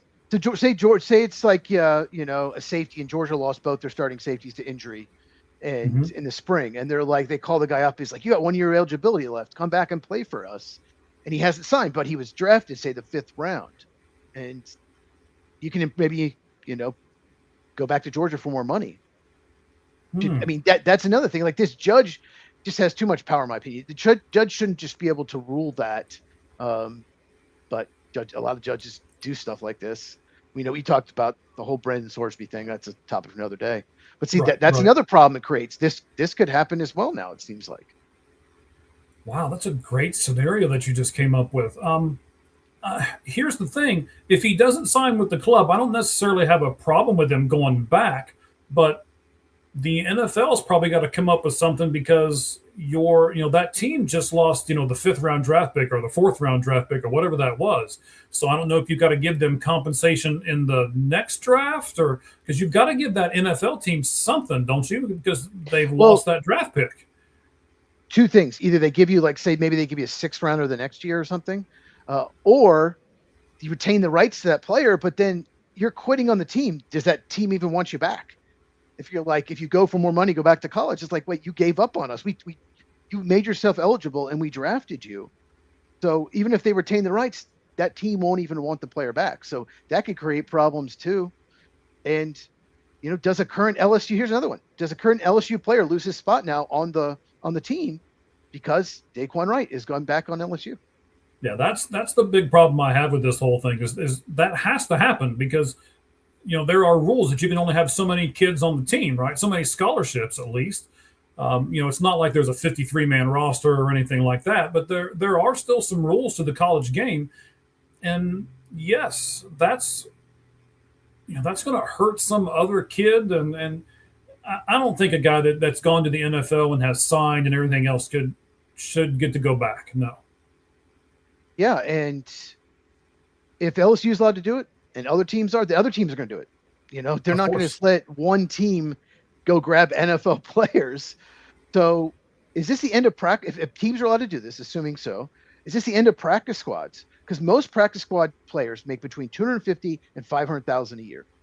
So if you don't make the team, but offered a practice squad spot, you're probably a pretty good college player. You could probably make more than that in NIL, especially if you play a premium position. So is this the end of practice squads as we know it in the NFL? 16-team practice squads? Wow. And you've got to have some people on the practice squad to cover up for injury, because those guys have got to know the system. And man, you're really coming up with some good stuff here, buddy. Well, let me give you an example. You're a Bengals Sure. fan. Let's say they have 2 tight ends on the practice squad, right? Okay. And they both get plucked by the NCAA the same week, and then their top 2 tight ends get injured for the Bengals that week, and they don't have a tight end to just put on the active roster that knows the offense. They have to sign someone off the street who hasn't been with the team all off season, has not been on the practice squad. You know what I'm saying? So, and a tight end's a position where you're involved in the passing game and the running game. You block a lot. You have to know what your assignments are. So you could just have a full practice squad, and then a college team could just call you up and just start plucking teams off of it. That's another scenario. So does this mean the NFL is going to have to start paying their practice squad people more money? But right now, practice squads, a lot of people don't know this, they count toward the salary cap. So if you do that, then you can't play your other players as much. A lot of teams don't like to play their practice squad guys much. Yeah, it counts toward the salary cap. I did not know that the practice squad counts. Yes, it does. Absolutely, it does. So that's why practice squad, sometimes if someone wants to sign, so like say the Broncos want to sign like a Jaguar player to their active roster, the Jaguars might increase their salary to keep them there. Okay, we'll pay you just as much as like the minimum NFL to stay there. That goes on their cap, but at least the guy they don't lose him to the Broncos. So you can negotiate. There's a minimum practice squad. I think it's $200-some thousand. There's like a minimum for first, especially like rookies. But yeah, but they might be able to pluck a guy because they get paid more than a practice squad. It's just, this creates so many problems. And here's another one. Can you got more? NFL, oh, there's more. Can NFL team like the NFL team apparently has to waive you? What if you want to leave? Like Daquan White wanted to leave, and the Browns said, no, you can't. You can't go to LSU. They don't have to waive him. Apparently, he had to be waived and not claimed by their team, and then he was allowed to sign the transfer portal. What if a team says, no, you're on our active roster. We're not going to waive you. You can't go there. And then he sues, and that could create problems. Well, I mean, the team owns you at that point. I wouldn't see how you can maybe do that, but it could create problems, though. Yeah, it very, very, very well would create problems. I see where you're coming from. I got 2 more. Yeah. Do you seriously? Yes. Okay, go ahead. So if anyone has college eligibility, anyone, does that mean someone who's retired from the NFL? If really? All the quarterbacks get hurt for Michigan, can Tom Brady come out and play for Michigan one more year? No, seriously, like, can he? Can Drew Brees go back to Purdue? Does Washington State desperate? Do they call Ryan Leaf up? Oh, well, they'd have to be really desperate. Yeah, that'd be really desperate, that one. Does Deshaun Watson go back to Clemson? Oh, I think Cleveland would like it if he went back to Clemson right now. I just, all the possibilities. And we have one more. Okay, go ahead. Okay, what happens if a major college program that's competing for a national championship, that's decimated by injuries like halfway through the year, they try to recruit like a current NFL player on a current roster, like a guy that plays a lot of snaps? Do they contact the NFL team? Maybe it's a team that's like maybe 3-10, or well, it couldn't be that late in the year. Maybe they're 2-8. They're not going anywhere. Do they contact the team and beg him, hey, can you cut him? Because we really need him. Like, we're trying to win a national title. I don't have a tight end that's playable right now for my offense. Everyone's hurt. Can you release him? Because he's a free agent end of the year anyway. And then and the agent's going to then beg the other 31 teams not to claim him on waivers. Are we going to have a situation like that where, this is crazy. This creates so many problems. You are like the chaos creator here today, buddy. I just trying to think of every scenario. When I saw that story, I just couldn't believe it. I don't think, and it's happening in NBA too. It's not like it's just happening in NFL. It's happening in NBA as well. I mean, there are guys that have played on teams that are now allowed to go back to college. There was a player, I think he played for 2 NBA teams, committed to Kentucky. It's like, okay. So just, I don't think, I think they need to do something about this. The NFL needs to step in and figure this out, because this could create so many problems. The only thing that I'll add here at the end, Cheese, is I was all for these guys getting paid. And you're making me second guess my opinion 2 or 3 years ago when I was like, yes, these guys need to get paid. This has caused more problems than I ever saw coming. There should be a NIL salary cap. They need to do that, because some teams can spend more than others, but also so this doesn't, if you can only spend a certain amount of dollars, then you can't spend like $1 million to pluck the safety off this team. You're not going to spend $1 million on a safety. That's just not as important position. So there just needs to be more regulation. It's just, it's just creating so many problems. Now, I will tell you, when we do our college preview, we're going to do that on Monday, same time, same channel. You can come watch us then. We are going to do the NIL valuations of the, of the 12, the Big 12, because I had that in a graph. I snatched it offline, and I was like, oh, this is interesting. So I think it'll be interesting to you too. We'll see it. You'll see all the money, all the NIL money that each team in the Big 12 has committed so far this year. It's an interesting chart. We'll take a look at it on Monday when we do our college football preview. All right. Anything else? Are we going to create any more chaos, buddy? No, that's it for that. The Cubs are beating the Diamondbacks 4-0. Clay Holmes has been amazing pickup for them. Okay. And he has been an amazing pickup. He's not been as amazing as Tyler Mahle for the Braves, but he's been pretty good. Did the Diamondbacks scored in this series yet? I don't think they have. No, because they did not score last night. They were shut out last night. Sorry. That's okay. Thanks. Depressing me all around. Okay, so we're not going to do the term talk. We're going to skip over that because of time's sake here. We need to do batting cleanup because it's presented by forwardfan.com. Let me grab the graphic here real quick on forwardfan.com. Shoot, I hit the wrong button. I'll get there. Give me just a second. I will put it up here on the screen. Of course, we do this the end of every broadcast here. We always do it. Basically, just kind of a wrap-up of 4 things that we didn't really get a chance to talk about. And that is brought to you by forwardfan.com. Let me take the top off of this here real fast. You get an exclusive 10% discount if you go and you use our code AGO10 when you go to forwardfan.com. Forwardfan.com is real simple. You can buy tickets to the Super Bowl. You can buy tickets to the World Series. If you believe in your team, go to forwardfan.com. Click on the link to your team, and then it will tell you exactly how much those tickets are. And because you are a loyal listener, or maybe even a first-time listener here at the Lights Out Sports Podcast, you take that code AGO10, you will get 10% more off of your purchase. Okay. A few things that we need to grab to here really quickly. Let's do the strength of schedule. And while I'm getting ready to pull up this graphic, Cheese, do you believe in the strength of schedule? Do you think that makes a big difference, especially in these last 30 or so games from here out? Oh, absolutely. I think it's bigger now than it has been all year because a lot of the bad teams have sold.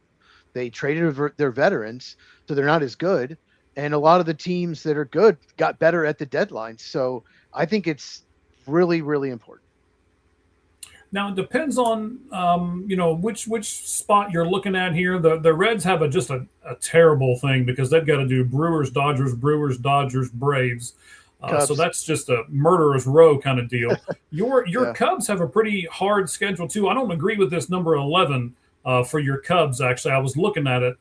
They have harder than that. Rough, yes, they have a pretty rough schedule as well. But just to take a couple seconds and take a look at this, you've got the Diamondbacks with a pretty easy schedule at 17, still in the playoffs. The Yankees at 23rd, relatively easy as far as that goes with the playoffs. So are the Chicago White Sox. The Dodgers, they shouldn't be anywhere near the bottom of this list, but they are. And then look at the last team. We said play the Rockies a lot. right. They do actually. Okay. We said the Mariners could come back and win this thing before it's all said and done. And look who has the easiest remaining strength of schedule. It is the Seattle Mariners. So I think it's going to be an interesting last few weeks of the season for that reason too. Go ahead, buddy. Cleveland's only 2.5 out of the White Sox, and they were second to last on that list. Reds, it's not going to get any easier. Yeah, the Brewers are 10, Cubs 11. Surprise. I thought both would be higher. They play each other 7 times. So that's depending. Whoever does, if one team wins at least 5 of those, then that schedule gets easier. The schedule will get easier if you play well against good teams. It all of a sudden, doesn't become hard. But yeah, I think it's really important. And I just know the Cubs have 7 with the Brewers, and they have the Braves after that, and then they finish at Boston. So that could be really important for Boston and Chicago, those last 3 games. Yeah. So, but at the same point, Cheese, before we move on to the next thing here, you want to, at least for me, I want to be able to play those teams at the end of the season. After I've made my trade deadline moves and I think my team's a little bit better than it was at the beginning of the season. And then you just tell your players, hey, if you beat this team, right, if the Cubs beat the Brewers 5 of the 7 times, then now you've got a real shot at winning this division. Basically tell the players it's in your hands. Go out there and win games and we'll be just fine, right? Yeah. I mean, a schedule, it's super important, but if you beat the good teams, if you win, I mean, you can erase that. You can flip it. Absolutely. All right.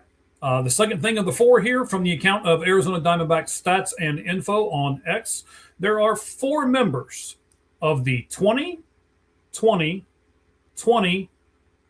club in Major League Baseball history. Only 4. Schulte, Mays, Granderson, Rollins. Those are the 4. Schulte, Mays, Granderson, Robinson. 4 big names in the industry. And what we mean by 2020, which 4 20s for those of you who were a little slow with me here tonight.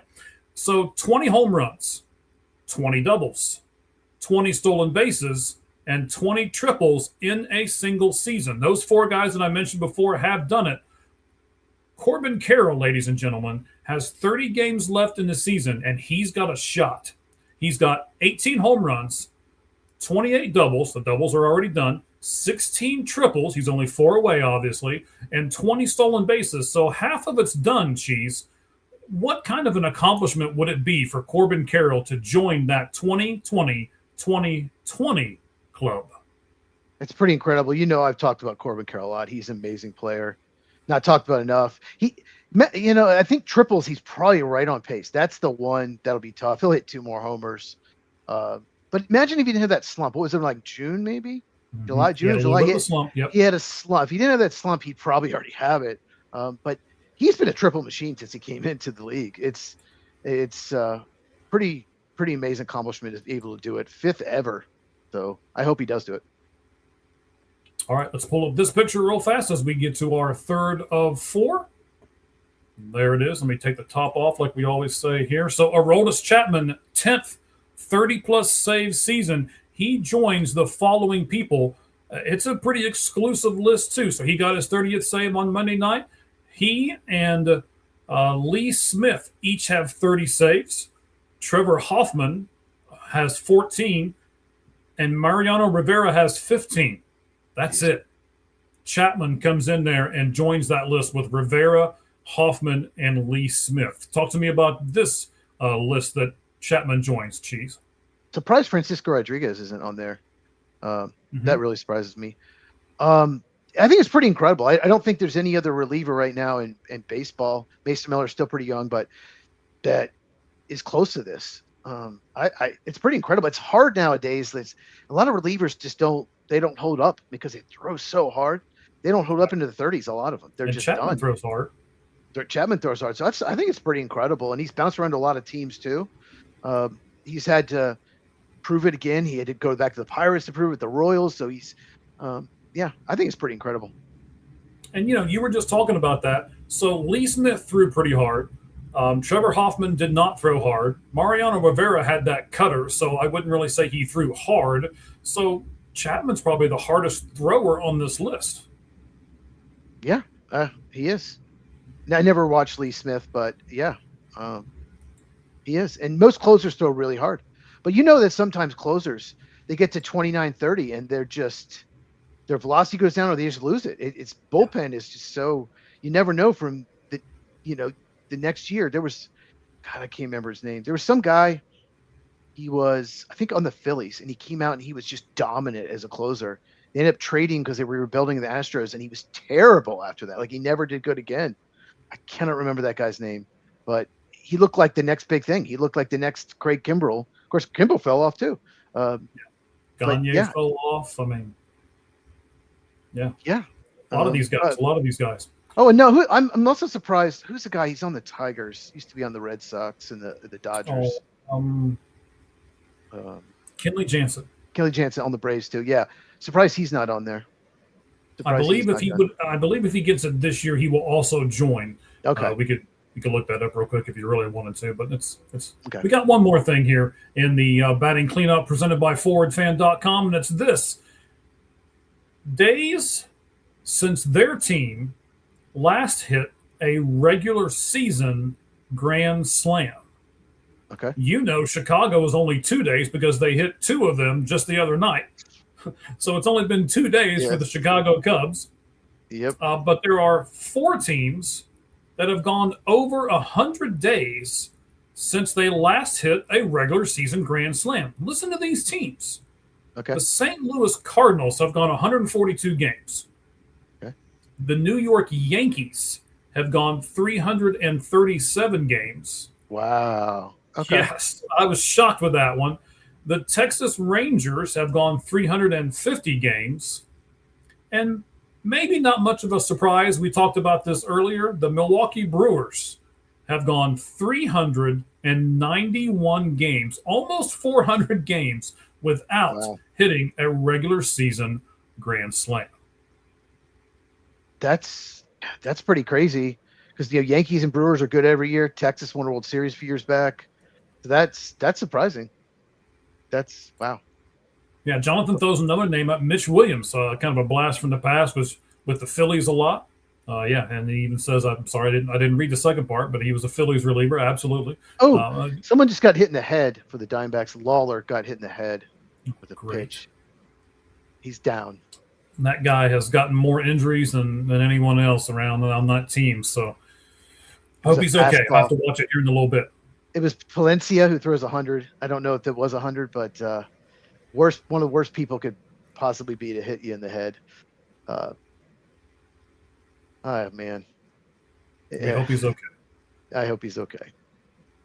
Nothing that any of us want to see is, a player getting taken out like that. So, okay, he's standing up, but I'm sure they're going to take him out, give him a concussion test. But anyway, sure. I'm sure they are too. All right, buddy. So that's the show. You got anything that you'd like to add to the end? No, just we got the Content Creator Fantasy Draft this Sunday. Is it 6 Eastern? I believe 3 Pacific. Well, anyway, we'll shoot a tweet out. And then we have Monday. We have our college football special preview where we're going to pick for the 4 major conferences. We'll pick winners. We'll pick sleepers. We'll do college playoff. We'll pick Heisman. Who do we think is win the Heisman? All of that. We didn't do so well with the Heisman pick last year, but we're going to do better this year. We promise. Okay. So, yes. And who I have a feeling we're going to pick different teams to win the national title. The team I'm going to pick, I don't think you're going to pick. So, okay. Yeah, it's good when we get different teams. It'll be interesting. It is good when we get different teams. So we will do all of that.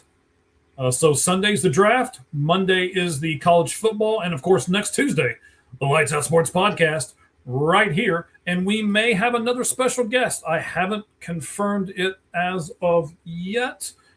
Give me 2 seconds to take a look at my messages. I would like to be able to confirm it right now if I could. And we have an NFL special coming as well the week after. We'll talk about what that date will be. We'll do NFL predictions, over-unders, all of that. And I found the over-unders from last year. We will go over how we did. So I have those results from last year's over-unders. So. Okay. Well, I'm glad you have those results. I can't wait to see how terrible I have did. all our results. Hey, we both picked Denver to win the division, so that's good. We did not pick the Chiefs like all the people were picking last year. We had Denver. We got that right. All right. Well, at least we're one for one of many. Neither of us had Seattle in the postseason. I'll tell you that much. Absolutely. All right. We said we were trying to keep it under 2 hours. We kept it under 2.5 hours. There you go. Yay. Okay. Just so much to get to. We love doing this show. We love doing it for all of you guys. Hopefully you guys love the show that we do for you as well. We try really, really hard, and we work at this a lot. So Cheese has his own channel. Where is that at, buddy? It's Football with Cheese right there. On X, it's just Football Cheese. You can't have it that long. So YouTube Football with Cheese. So, yeah, and I cover all 32 teams on the channel. So, yeah, make sure you check it out. Do a lot of draft stuff as well. Trying to be positive, but make sure you check out his rant on the uniforms. That was just put out. I put it up on RX as well. So The Sports Pulpit this week, we'll be doing a lot of stuff. Ketel Marte, the Houston Astros, the Los Angeles Dodgers, one I probably won't get to until next week. And then the solution that I would have for under 500 teams not making the playoffs in Major League Baseball. We'll do all of those here within the next 7 to 10 days or so on the Sports Pulpit as well. All right, buddy. Anything else you want to add to the end? Nope. We're good. Nope. All right. Yes, we are. We are good, and all of you are good for being with us, and we appreciate it. Thank you all very much. And as we always say, at the very end of this show, the only thing that's fair in life is a baseball hit between the third and first base lines. Good evening, everyone.